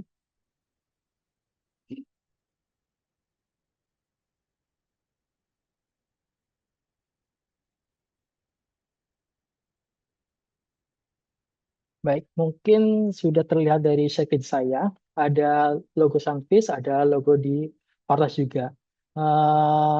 Pertama-tama mungkin saya sebagai payroll departemen dari Data On, seperti yang tadi di depan sudah dijelaskan oleh Mbak Umah bahwa Data On adalah penyedia dari human resource ataupun human capital ya, HRIS. Namun saya tambahkan bahwa sampai juga di sini kita mempunyai produk ataupun jasa yaitu payroll outsourcing services. Di mana jasa payroll outsourcing services ini kita punya beberapa end-to-end payroll process yang bisa membantu Bapak Ibu dalam hal administrasi terkait dari payroll perusahaan Bapak. Ini sangat memudahkan apabila Bapak mempunyai banyak sekali job desk dan tidak sempat untuk memproses payroll sendiri ataupun ada keterbatasan waktu, itu bisa dialihkan ke tim dari payroll outsourcing dari Data On. Dan kita juga punya end-to-end untuk payroll service scope. Kita mulai dari data entry attendance, ada payroll processing seperti regular process, THR, annual bonus, termasuk di dalamnya adalah perhitungan pajak-pajaknya, kemudian reporting, lodgement. Lodgement ini seperti income tax submission di Cortex, BPJS Ketenagakerjaan, SIPP, BPJS Tenaga Kesehatan, EDABU, dan juga berkomunikasi dengan HR. Kemudian kita juga provide untuk disbursement-nya seperti apa namanya pembayaran salary ke rekening karyawan menggunakan Data On ataupun pembayaran pajak kalau dilakukan oleh tim kita payroll outsourcing ataupun pembayaran statori yang berhubungan dengan payroll lainnya. Kita juga menyediakan juga untuk konsultasi apabila ada hal-hal yang perlu diskusikan seperti itu. Ini adalah end-to-end terkait dari payroll outsourcing scope dari Data On itu sendiri. Kemudian berbicara tentang services yang terkait dengan Cortex ataupun tentang perpajakan, lebih lengkapnya adalah kita akan melakukan ada tax calculation. Seperti halnya kita mempunyai HRIS, kita punya Sunfish yang akan kita gunakan untuk pemrosesan kalkulasi dari pajak perusahaan, pajak karyawan. Kemudian kita juga akan melakukan EBUPOT file preparation, di mana dari Sunfish sendiri akan mengenerate untuk file-file XML yang akan kita upload ke dalam Cortex seperti itu. Kemudian dari tim dari apa namanya Data On, tim payroll Data On akan melakukan submission EBUPOT seperti upload BPMP, upload BPA1, upload WP21 ke dalam Cortex-nya. Kemudian untuk tax filing kita juga akan melakukan apa namanya pelaporan seperti membuat konsep SPT massa ataupun menarik ID billing untuk nantinya dibayarkan oleh perusahaan. Kemudian kita juga menyediakan untuk problem solving apabila ada isu-isu terkait dengan perhitungan pajak ataupun isu yang ada di Cortex seperti itu. Baik, kemudian kita lanjut ke fitur-fitur, mungkin objektif dari Cortex sedikit glance ya, Bapak Ibunya. Nanti kan ketika di akhir tahun ini ataupun di awal tahun ini, maaf di awal tahun ini, pastikan kita akan memprovide untuk A1 kepada karyawan ya Bu ya. Biasanya kita akan memprint bukti potong A1. Kalau dulu kita print satu-satu kita pergi ke karyawan, dan mungkin di era konteks ini nantinya bukti potong A1 akan bisa di-generate sendiri oleh karyawan melalui akun konteksnya masing-masing. Ada di mana untuk bisa mengenerate-nya? Biasanya itu ada di menu portal saya dan dokumen saya. Di sini nantinya karyawan bisa langsung mengenerate ataupun men-print, men-save ataupun apapun terhadap bukti potong A1-nya masing-masing. Kemudian kita juga akan banyak seperti yang tadi Pak Angga paparkan, kita akan melaporkan pajak secara mandiri di Korsek melalui menu surat pemberitahuan ataupun konsep SPT. Mungkin ini konsepnya sama seperti perusahaan juga. Kita lebih banyak pelaporannya adalah di menu pemberitahuan ataupun SPT massa. Jadi bisa kita beritahuan ke karyawan kita tentang BPA1 bisa ditarik sendiri ataupun untuk pelaporan bisa melalui akun konteks masing-masing. Seperti itu. Dan kemudian kita beralih ke EBUPOT. Mungkin Bapak Ibu sekalian di sini sudah tahu ya Bu ya, banyak sekali ada beberapa EBUPOT yang akan kita proses khususnya untuk Bapak HRD, yaitu BP21, BP26, BPA1, dan juga bukti pemotongan bulanan pegawai. Seperti itu. Mungkin sedikit informasi bahwa tentang bukti BPA1 ini adalah bukti pemotongan untuk selain pegawai tetap, di mana ini digunakan untuk penghasilan misalnya honorarium, tenaga ahli, peserta kegiatan, bukan pegawai, dan juga pesangon. Pembuatan BP1 dilakukan oleh EBUPOT di Cortex baik secara manual maupun impor XML. Dan BP21 ini juga ada dua fungsi ya Bu ya, yaitu untuk mengupload bukti potong yang bersifat final seperti pesangon ataupun untuk mengupload bukti potong yang bersifat tidak final. Misalnya seperti tenaga ahli ataupun bukan pegawai tetap seperti itu. Kemudian apa sih yang perlu diperhatikan untuk BP21 ini? Seperti mencakup beberapa bagian seperti identitas penghasilan, NIK, rincian penghasilan bruto, dasar pengenaan pajaknya, tarifnya berapa, identitas pemotong, dan yang enggak lebih penting, yang lebih penting lagi itu NIK, NITku, dan juga dokumen ini sekarang harus wajib diisi ya Bu ya. Sekarang ada tambahan yaitu nomor dokumen untuk upload BP21 harus wajib diisi seperti itu. Kemudian kita beralih ke BP26.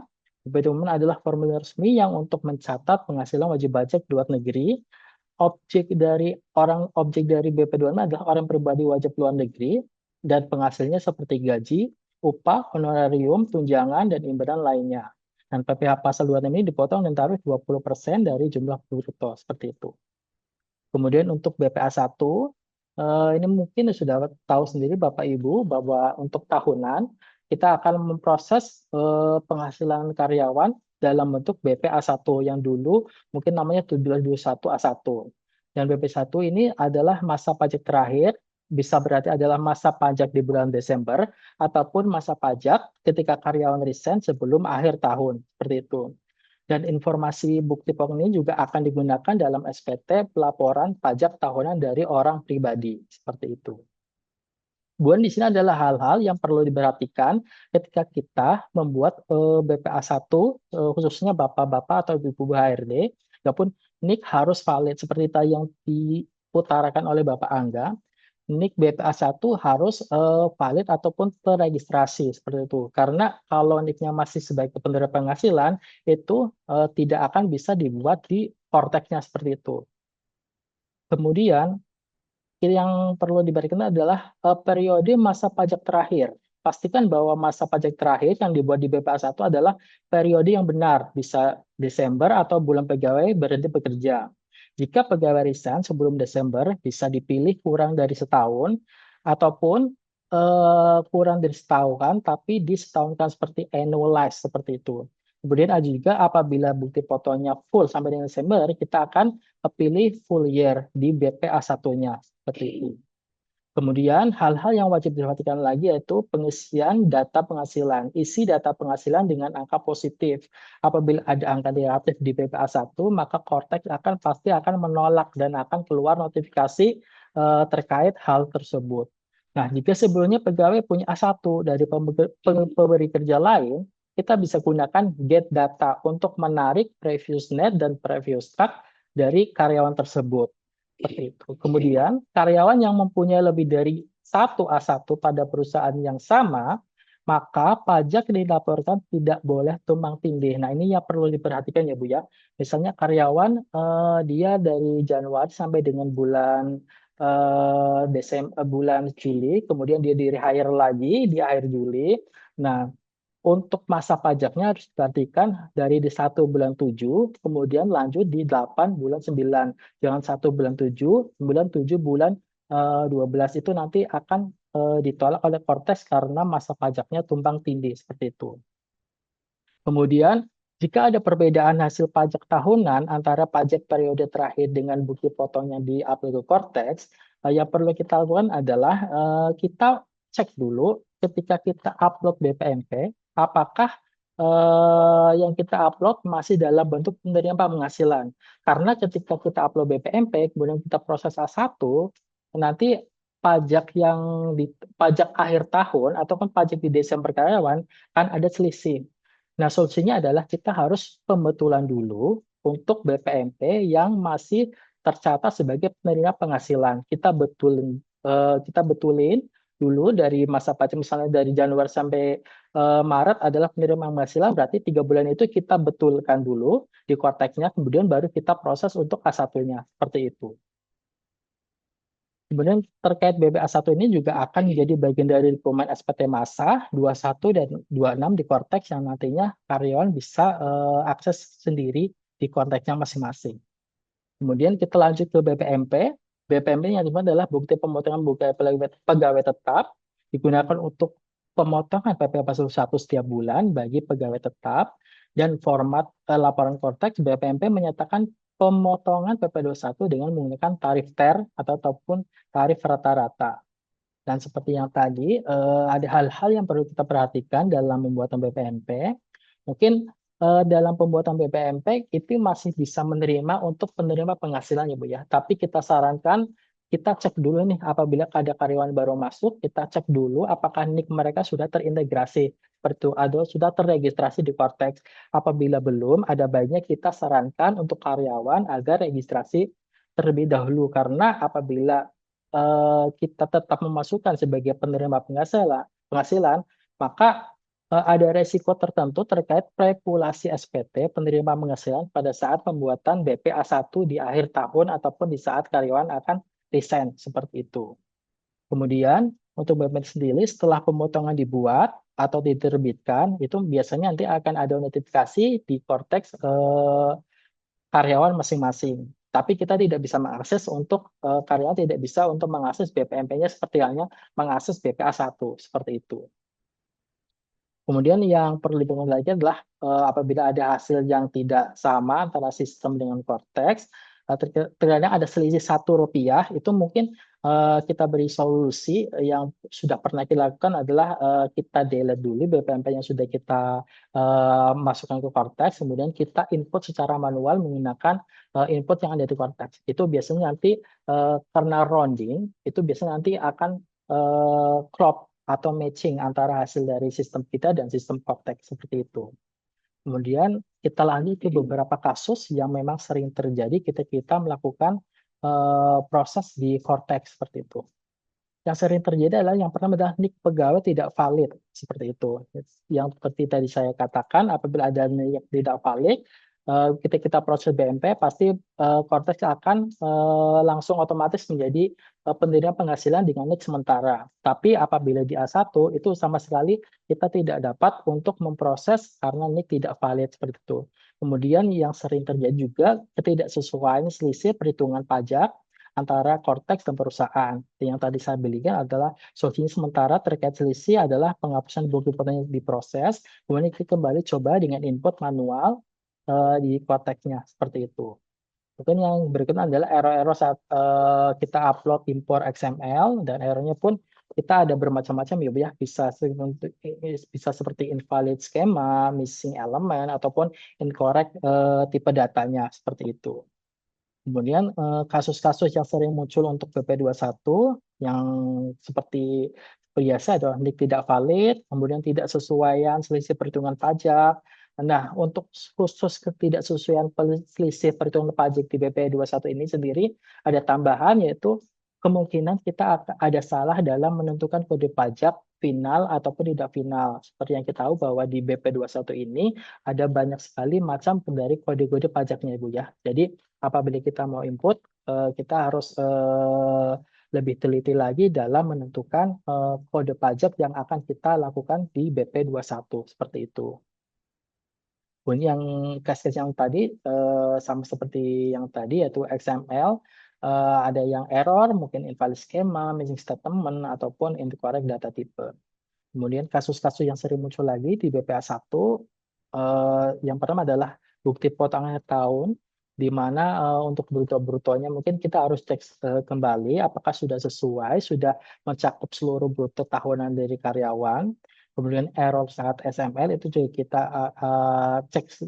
cek juga. Kadang karena errornya itu kan masing-masing ada beda-beda, itu bisa kita cek-cek lagi. Kemudian NPW yang tidak valid, pastikan bahwa NPW ketika mau BPA proses BPA 1, NPWP harus valid ya Bu ya. Kemudian untuk perbedaan hasil akhir pajak tahunan, jika pajak yang tidak sama dengan perhitungan Cortex, maka cek kembali hasil proses pembuatan BPMP apakah ada yang masih penerima penghasilan. Kemudian gagal upload dikarenakan perbedaan masa awal dan akhir pajak. Nah, ini juga harus diperhatikan Ibu ya. Cortex tidak akan menerima hasil input BPA 1 untuk pegawai yang sama dengan masa pajak awal yang sama atau tumbang tindih. Jadi ini harus diperhatikan untuk masa pajaknya. Dan kemudian untuk beberapa kasus-kasus yang lainnya, seperti yang pertama adalah pindah KPP. Kadang kan perusahaan itu punya banyak KPP induk ya, Bu ya. KPP induk dan KPP cabang.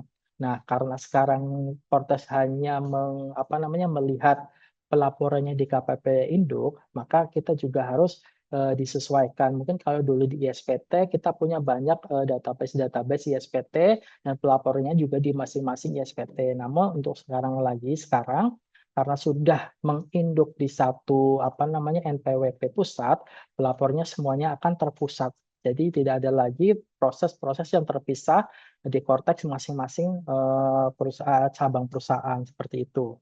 Kemudian KPP induk mungkin diartikan sebagai kantor pusat dan KPP cabang diartikan sebagai struktur atau bagian dari organisasi dari perusahaan tersebut. Nah, selain itu juga DJP juga memperkenalkan NITKU. Mungkin nomor identitas tempat kegiatan usaha. Nah, ini yang akan membedakan Bapak-Bapak, Ibu-Ibu. Untuk KPP pusat mungkin dengan NITKU ada 06 kali di belakang NPWP, dan untuk NITKU untuk cabang akan berurutan 1, 2, dan seterusnya seperti itu. Kemudian perusahaan hanya memiliki satu akun Cortex untuk pemrosesan bukti potong karyawan karena sudah menginduk di satu induk Cortex. Kemudian perlakuan jika terdapat pegawai yang dipindahkan dari kantor pusat ke kantor cabang ataupun sebaliknya, itu sebaiknya itu tidak difinalkan. Atau tetap memakai BPMP, nanti di akhir tahun baru dilakukan pemrosesan sebagai BPA 1. Kemudian kasus yang lain adalah pindah perusahaan. Nah, pindah perusahaan ini misalnya contohnya bahwa dalam satu induk perusahaan itu punya beberapa holding company ya Bu ya, dengan legal entity yang masing-masing dengan nomor NPWP yang berbeda, dengan nama yang berbeda, tetapi masih satu holding. Nah, perlakuannya seperti apa? Nah, perlakuan adalah bukti potong yang input pada masing-masing perusahaan tidak ada keterkaitan karena untuk login di masing-masing pelaporannya memakai akun Cortex masing-masing perusahaan seperti itu. Nah, penempatan setiap pegawai hanya dapat digabungkan melalui penginputan nomor bukti potong A1. Jadi apabila ada yang pindah-pindah dari satu perusahaan ke perusahaan yang lainnya, itu kita akan membawa previous-nya dan previous start-nya seperti itu. Jadi yang di perusahaan lama difinalkan, nanti di perusahaan baru dibawa previous-nya dan previous staff-nya. Nah, perlakuan jika terdapat pegawai dipindahkan dari kantor pusat ke kantor cabang, maka harus difinalkan seperti itu. Nah, kemudian beberapa kasus yang lainnya adalah kasus pindah perusahaan, sebagai contoh yaitu karyawan dari PT A pindah ke PT B dan PT C. Maka karyawan ini harus selalu membawa A1 dari masing-masing company buat digabungkan di perusahaan yang baru, seperti itu. Kemudian yang kedua adalah pindah dari PT A, dia pindah ke PT B, dia balik lagi ke PT A. Nah, di sini adalah pengakuannya di PT A, Ketika karyawan resign itu difinalkan, kemudian dia gabung ke PTB membawa A1 dari PTA, kemudian ketika dia masuk lagi ke PTA, maka dari PTA juga harus menggabungkan income dia yang sebelumnya dengan yang di PTB seperti itu. Kemudian perlakuan untuk karyawan rehire, misalnya dari karyawan di PTA, kemudian mungkin di pertengahan tahun dia resign, kemudian menjelang akhir tahun dia di rehire lagi. Nah, perlakuan adalah finalkan pajak bulan terakhir dengan proses termination, kemudian ketika dia rehire lagi, maka di-create 2 year to date, tapi dengan masa periode pajak yang berbeda. Jadi nggak ada tumpang tindih seperti itu. Kemudian apabila ada telat ini resignation pegawainya, mungkin ada beberapa opsi ya. Opsi satu adalah final pajak di bulan berikutnya dengan resiko adanya kelebihan pajak dan biaya jabatan apabila sudah masuk angka maksimal. Ataupun opsi kedua adalah final pajak di bulan saat karyawan resign dengan melakukan tax recalculate dengan resiko adanya pembetulan pada korteks yang bisa mengakibatkan kurang atau lebih bayar pajak. Kemudian yang kedua, beberapa case lagi adalah pendapatan karyawan setelah karyawan resign. Mungkin misalkan ada karyawan resign di bulan katakanlah di bulan Juni, kemudian dia ternyata masih ada income lagi di bulan berikutnya. Nah, opsi satu adalah proses sebagai income mantan pegawai dengan proses BP21. Kode pajaknya mungkin 21111 di sistem dan juga di korteksnya. Ataupun opsi dua adalah dengan melakukan tax recalculate pada bulan di mana karyawan resign dengan mengikut sertakan tambahan pendapatan ataupun pengurangan dengan resiko yang pastinya adanya pembetulan pada korteks yang bisa mengakibatkan kurang atau lebih bayar pajak. Seperti itu. Kemudian ketika ada karyawan resign atau pensiun, kemudian dari hire pada bulan yang sama, mungkin ada beberapa opsi. Yang pertama adalah opsi proses penggabungan pendapatan dengan perhitungan pajak terbulanan. Misalnya karyawan misalnya di bulan Agustus, kemudian dia di-rehire lagi juga di bulan Agustus. Itu kita juga bisa mendingan kita proses saja dua pendapatan itu sebagai pendapatan ter ataupun yang nyambung dan istilahnya itu nyambung seperti itu. Atau opsi kedua, saat karyawan resign maka finalkan pajak sebagai A1, saat diri hire diaktifkan kembali dapat dilakukan sebagai non-employee berdasarkan peraturan perusahaan. Misalnya dia sudah dapat A1 kemudian diri hire mungkin bisa karena pensiun ataupun dibekerja lagi nanti mungkin bisa di treatment sebagai karyawan tidak tetap seperti itu. Dalam catatan dalam 1 bulan yang sama Kortex tidak dapat memproses BMMP dan BP1 untuk yang sama nanti karena nanti akan beresiko di akhir tahun seperti itu. Nah, baik, mungkin dari saya insight yang bisa saya sampaikan, semoga apa yang saya sampaikan tadi bisa menjadi wawasan ataupun masukan dari Bapak Ibu apabila nantinya ketika proses Kortex terdapat isu-isu yang memang hampir sama seperti yang saya utarakan. Baik, saya kembalikan lagi ke Mbak Uma. Mbak Uma, terima kasih. Ya, baik. Terima kasih Pak Herman atas pemaparannya. Izin Pak Herman selanjutnya dan Pak Angga juga selanjutnya kita akan memasuki sesi tanya jawab ya dari pemaparan yang Bapak-Bapak sudah sampaikan tadi.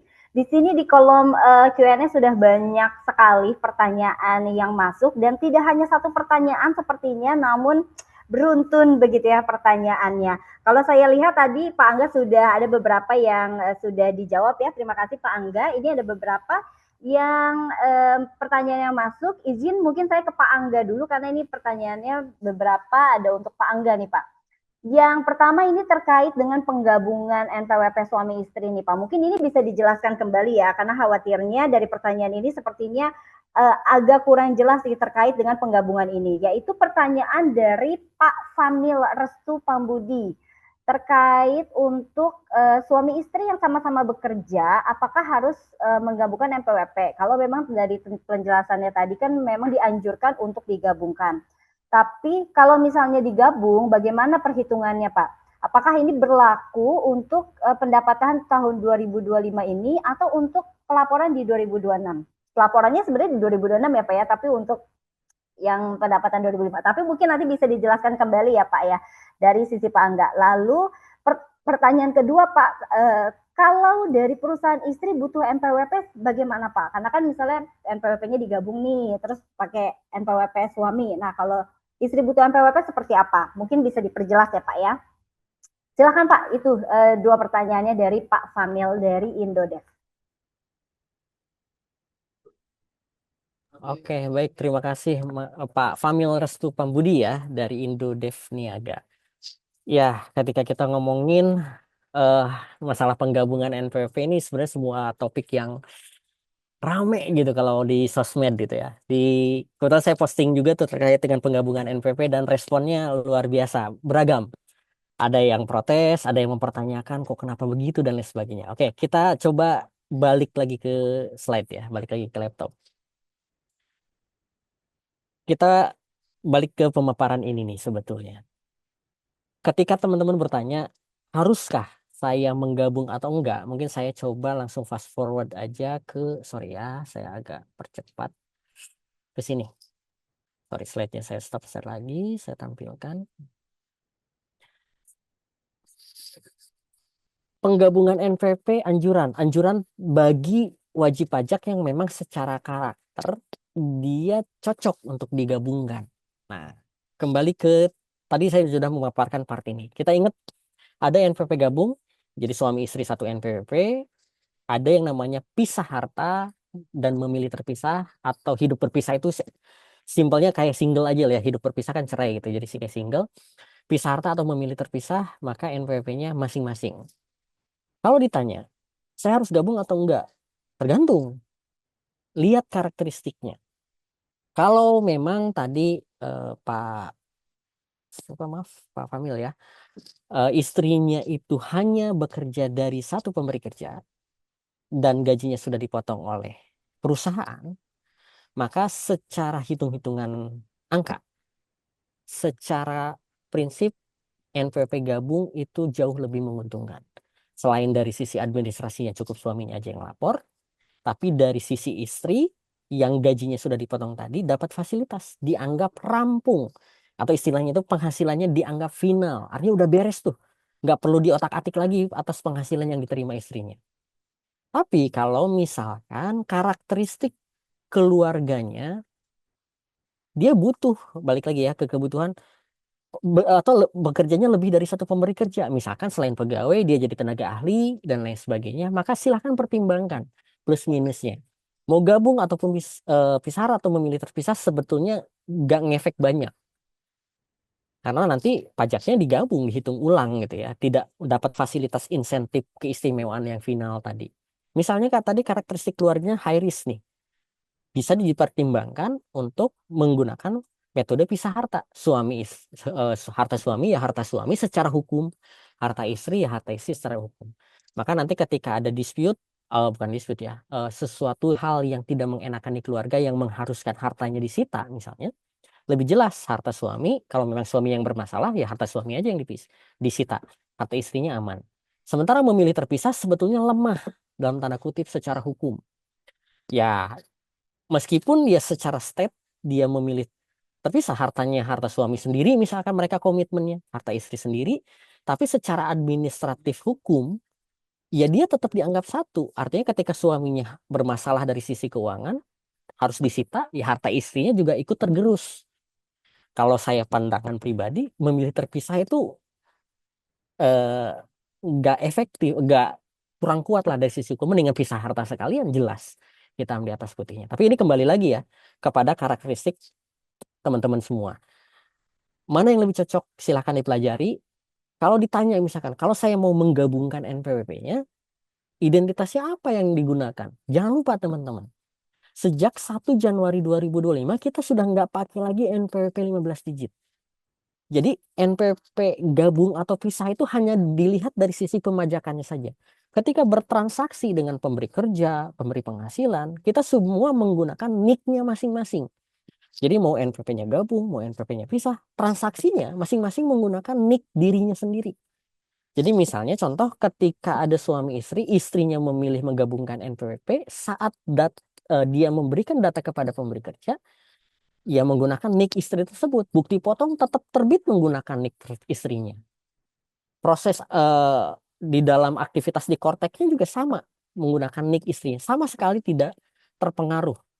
Yang berpengaruh nanti saat lapor pajak tahunan. Nah, sistem Kortek membaca ketika suami istri ini NPV-nya gabung, maka nanti sistem pajaknya akan melihat kalau di header induk SPT apakah dia memilih terpisah atau pisah rata, atau dia kekunci sama sekali, malah dia tidak memilih karena dianggap sebagai satu kesatuan ekonomis.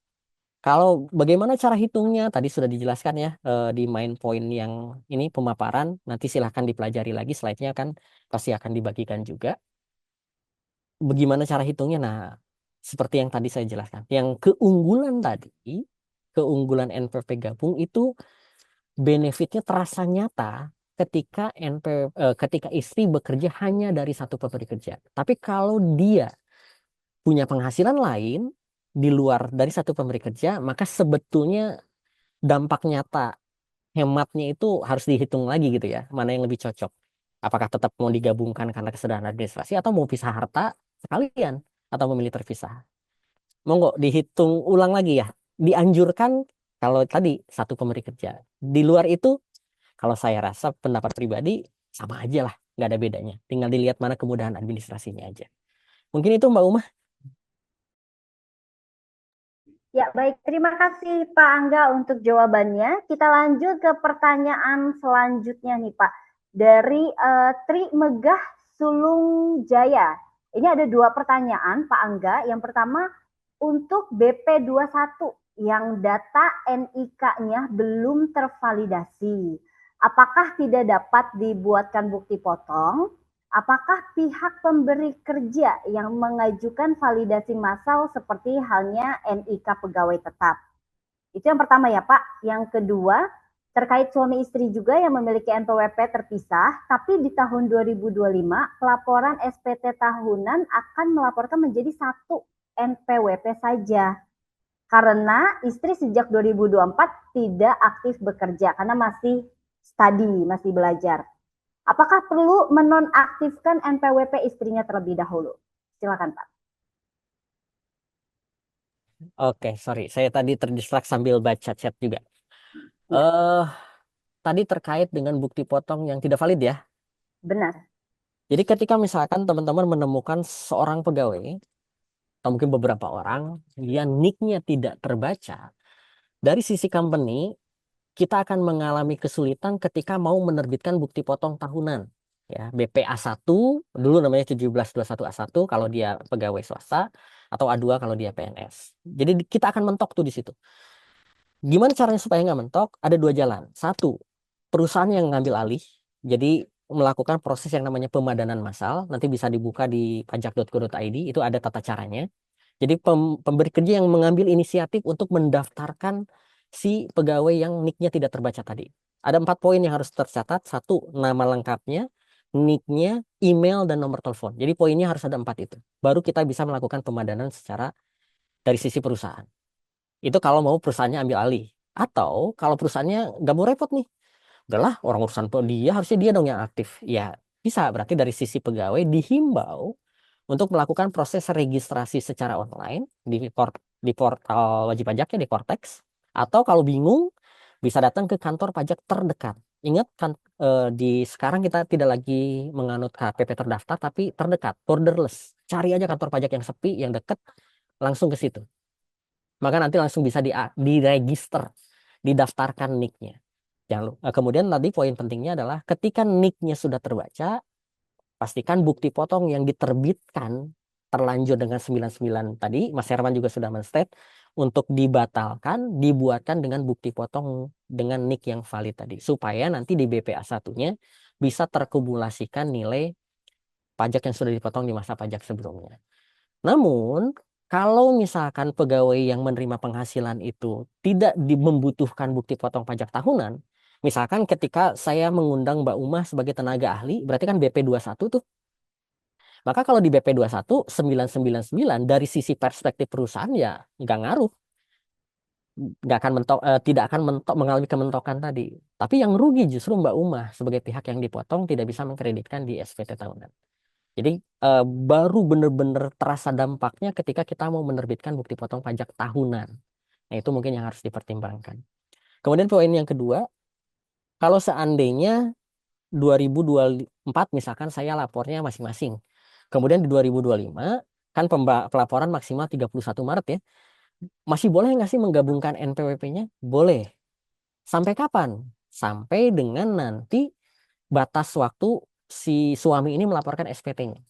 Jadi misalkan si suami mau lapor nih, SPT-nya itu 10 Januari. Maka penggabungan NPWP harus dilakukan sebelum tanggal 10, tanggal 9 gitu ya.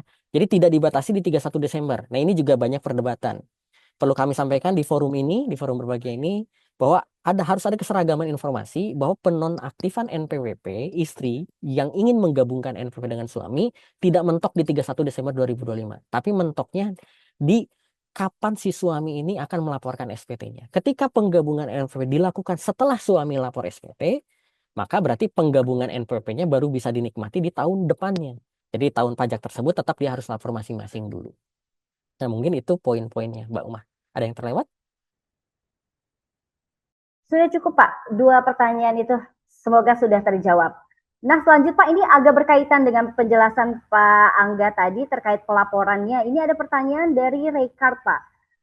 Kapan waktu yang paling tepat untuk menggabungkan NPWP suami dan istri? Karena ada case-nya nih Pak, temannya baru nikah di pertengahan tahun 2025 dan terinfo bahwa nanti tanggal 2 Januari 2026 saja digabungkannya.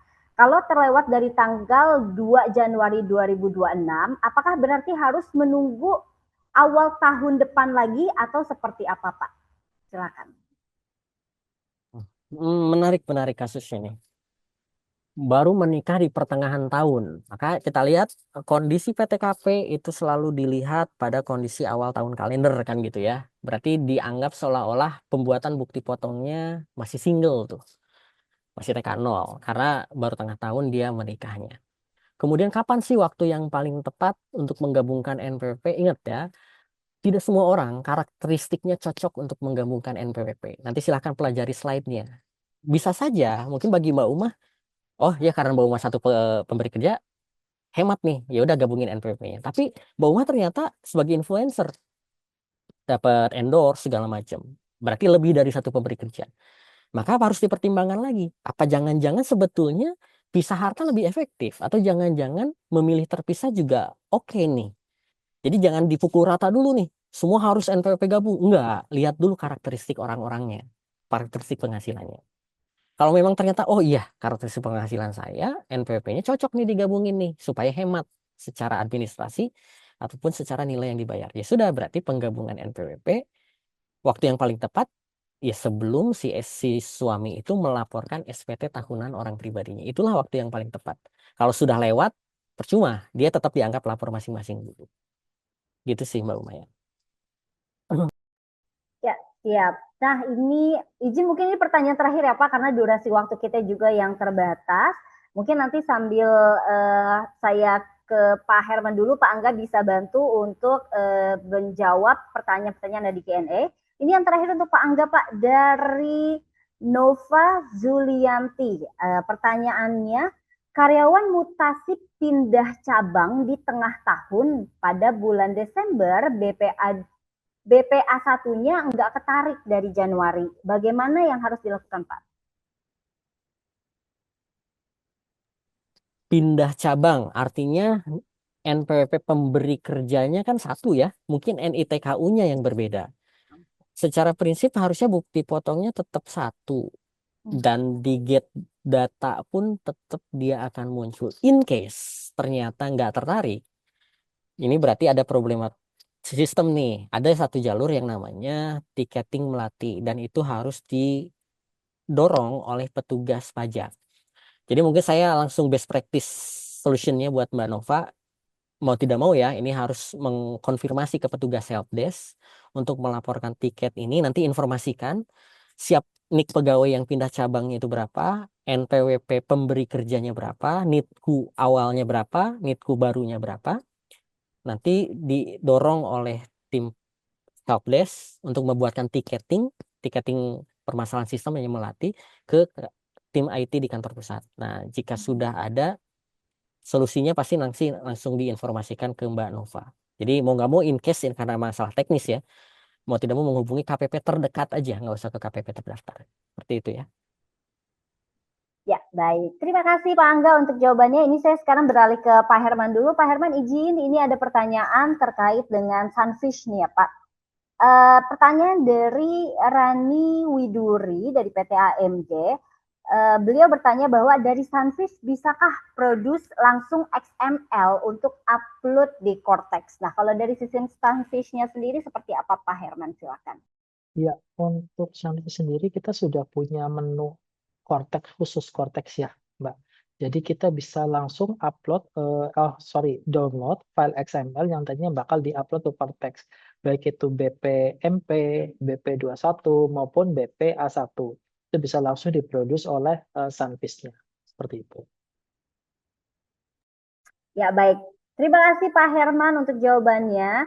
Bapak Ibu sekalian, ini sebetulnya karena pertanyaan yang masuk memang sangat banyak sekali, namun mohon maaf ketika saya melihat waktunya sudah sangat terbatas untuk kita melanjutkan sesi tanya jawab ini, karena kita masih ada beberapa agenda ke depan, sehingga saya tutup untuk sesi tanya jawab ini, karena kita akan beralih ke acara selanjutnya atau ke agenda selanjutnya. Namun sebelumnya, saya ingin mengucapkan terima kasih kembali kepada Pak Angga dan juga Pak Herman yang sudah memaparkan materi yang luar biasa dan juga membantu pada sesi tanya jawab ini. Namun sebelum itu izinkan mungkin kita dokumentasi terlebih dahulu ya Pak kegiatan kita hari ini. Mari kita sama-sama berfoto terlebih dahulu ya Pak. Mohon untuk diposisikan kameranya yang paling terbaik dan dipasangkan senyumnya yang paling terbaik. Izinkan operator kami untuk foto dokumentasi terlebih dahulu. Baik, kita mulai ya. 1, 2, 3. Oke, sudah cukup? Oh, sekali lagi. Sekali lagi ya Bapak-Bapak, mohon untuk bersiap. Kita ulang sekali lagi. 1, 2, 3. Ya, baik. Terima kasih teruntuk Pak Angga dan juga Pak Herman. Terima kasih banyak. Terkhusus Pak Angga, karena Pak Angga ada beberapa agenda lagi ke depan.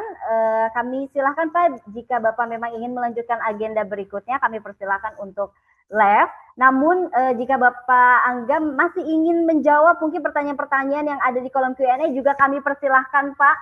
Terima kasih sekali sudah bergabung bersama kami di Data Talk by Data On hari ini ya Pak. Sama-sama, terima kasih juga Mbak Umah dan rekan-rekan Sunfish ya yang udah meluangkan waktunya. Terima kasih atas perhatiannya. Semoga apa yang kita pelajari bisa bermanfaat. Ya, baik. Terima kasih juga ya Pak Herman untuk wawasannya terkait Sunfish dan juga terkait Cortex. Selanjutnya kita akan melanjutkan agenda kita Bapak Ibu sekalian, yaitu kita akan ada Kahoot Quiz, di mana Bapak Ibu sekalian pada Kahoot Quiz kali ini Bapak Ibu bisa mengikuti dengan cara nanti tim operator kami akan share PIN dan juga barcode-nya, di mana Bapak Ibu untuk Kahoot Quiz ini kita memiliki hadiah dengan total senilai Rp1 juta, di mana pemenang pertama akan mendapatkan Rp350.000, pemenang kedua mendapatkan Rp300.000, pemenang ketiga mendapatkan Rp200.000, dan pemenang keempat mendapatkan Rp100.000, dan pemenang kelima mendapatkan Rp50.000. Sambil tim operator kami menyiapkan untuk kita start Kahoot Quiz-nya, silakan Bapak Ibu disiapkan gadgetnya, handphonenya untuk bisa scan barcode dan input atau input PIN yang akan kami share di Kahoot Quiz ini. Mohon ditunggu sebentar.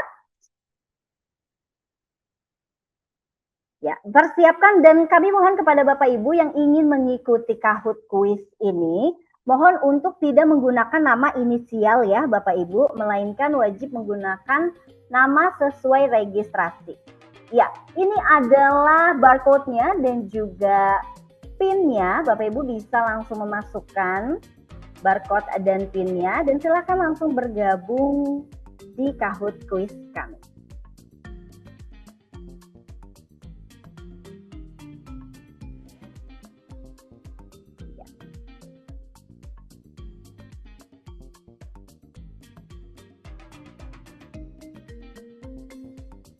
Ya, kami masih menunggu untuk Bapak Ibu join di Kahoot Quiz ini.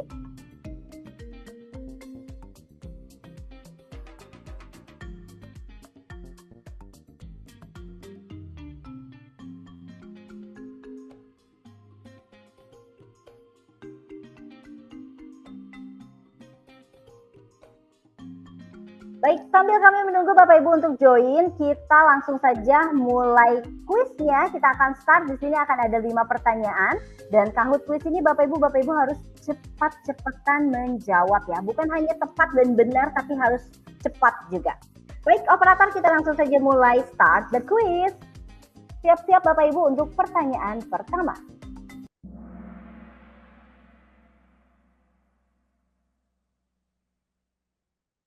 Ya, ini merupakan pertanyaan pertama. Siap-siap Bapak Ibu.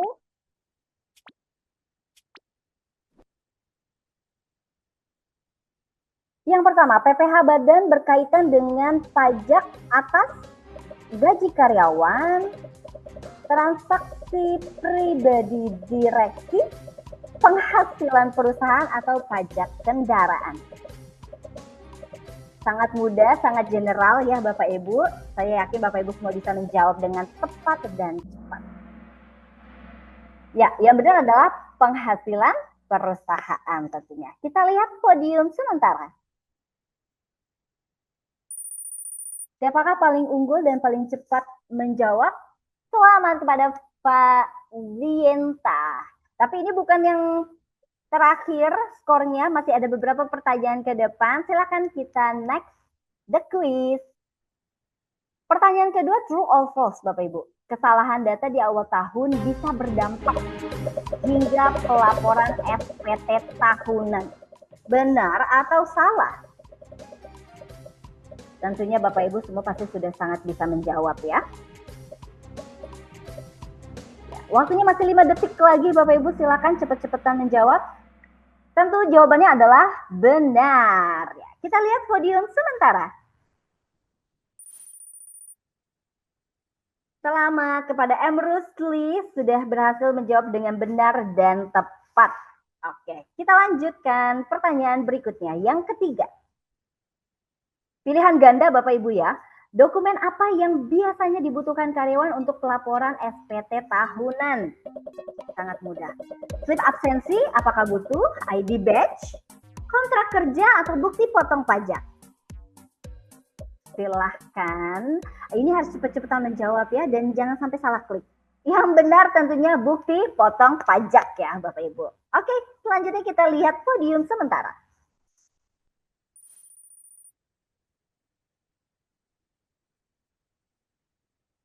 Ya, masih Bapak Rusli yang memimpin. Kita masuk ke pertanyaan berikutnya. Pertanyaan keempat, pilihan ganda Bapak Ibu. Modul Sunfish HR yang paling berhubungan langsung dengan pelaporan pajak karyawan adalah apakah rekrutmen atau performance management, payroll, atau learning? Silahkan. Tentunya ini lagi-lagi cepat-cepatan menjawab ya Bapak Ibu. Waktu 3 detik lagi. Ya, yang benar adalah payroll. Kita lihat podium sementara. Ya, masih memimpin Bapak Rusli, dan kita lanjutkan dulu untuk pertanyaan terakhir sebelum akhirnya kita melihat siapa pemenangnya. Pilihan ganda, Bapak Ibu siap-siap dengan Sunfish Payroll, proses apa yang dapat diotomasi untuk mendukung kepatuhan pajak? Perhitungan PPh 21, rekap gaji bulanan, konsistensi data karyawan, atau semua jawaban benar? Sudah 136 yang menjawab dengan cepat. Jawabannya adalah semua jawaban benar ya Bapak Ibu ya. Baik, kita akan melihat podium terakhir siapakah yang memenangkan Kahoot Quiz ini. Kita ucapkan selamat kepada Vega Ariana mendapatkan podium ketiga, Dedi mendapatkan podium kedua, dan yang pertama kita ucapkan selamat kepada Yuda Mega Jawaban ini adalah jawaban yang benar, cepat, dan juga tepat. Kita ucapkan selamat kepada seluruh pemenang. Kami ingatkan kepada Bapak Ibu yang memenangkan Kahoot Quiz ini, mohon untuk menghubungi tim marketing communication kami. Nomornya akan saya kirimkan di kolom chat untuk konfirmasi kemenangan pada webinar Kahoot Quiz hari ini. Baik Bapak Ibu sekalian, sebelum kita tutup acara webinar Data Talk by Data On hari ini, izinkan saya untuk men-share feedback form yang sekali lagi Bapak Ibu wajib diisi oleh Bapak Ibu semua, karena ini merupakan syarat diberikannya materi webinar dan juga e-sertifikat. Serta feedback form ini sebagai syarat daftar kehadiran Data Talk by Data On. Silahkan kami berikan waktu kepada Bapak Ibu untuk men-scan terlebih dahulu feedback form ini. Dan sambil juga saya akan share linknya jika Bapak Ibu memiliki kendala untuk men-scan-nya. Berikut akan saya kirimkan untuk link feedback form-nya. Silakan Bapak Ibu bisa akses di chat. Ya, sambil Bapak Ibu men-scan atau mengisi feedback form ini, kami ingatkan kembali Bapak Ibu, ada kabar baik tentunya bagi Bapak Ibu yang sudah menjadi rekan-rekan atau sudah menjadi klien dari Data On.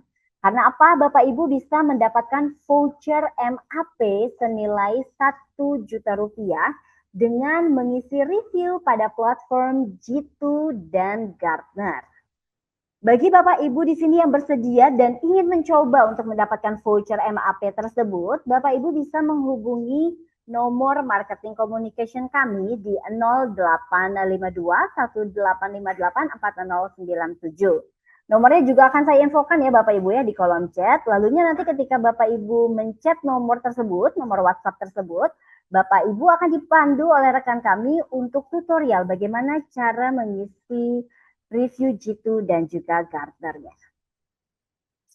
Baik, juga kami ingin informasikan kepada Bapak Ibu, sebelum saya tutup acara webinar ini, jangan lupa untuk follow sosial media dari Data On untuk mengikuti dan mengetahui informasi-informasi terupdate dan juga mengetahui event-event yang akan berlangsung di Data On, Data Talk by Data On berikutnya atau event-event lainnya yang akan diselenggarakan oleh Data On.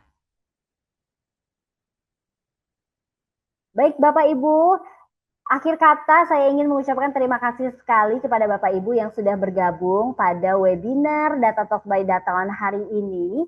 Juga kami ingin mengucapkan terima kasih kepada pembicara, ada Pak Herman dan juga tadi sudah ada Pak Angga yang mohon maaf Bapak Ibu sekalian, Bapak Angga karena ada agenda lain, jadi Pak Angga izin untuk meninggalkan ruang Zoom lebih dulu.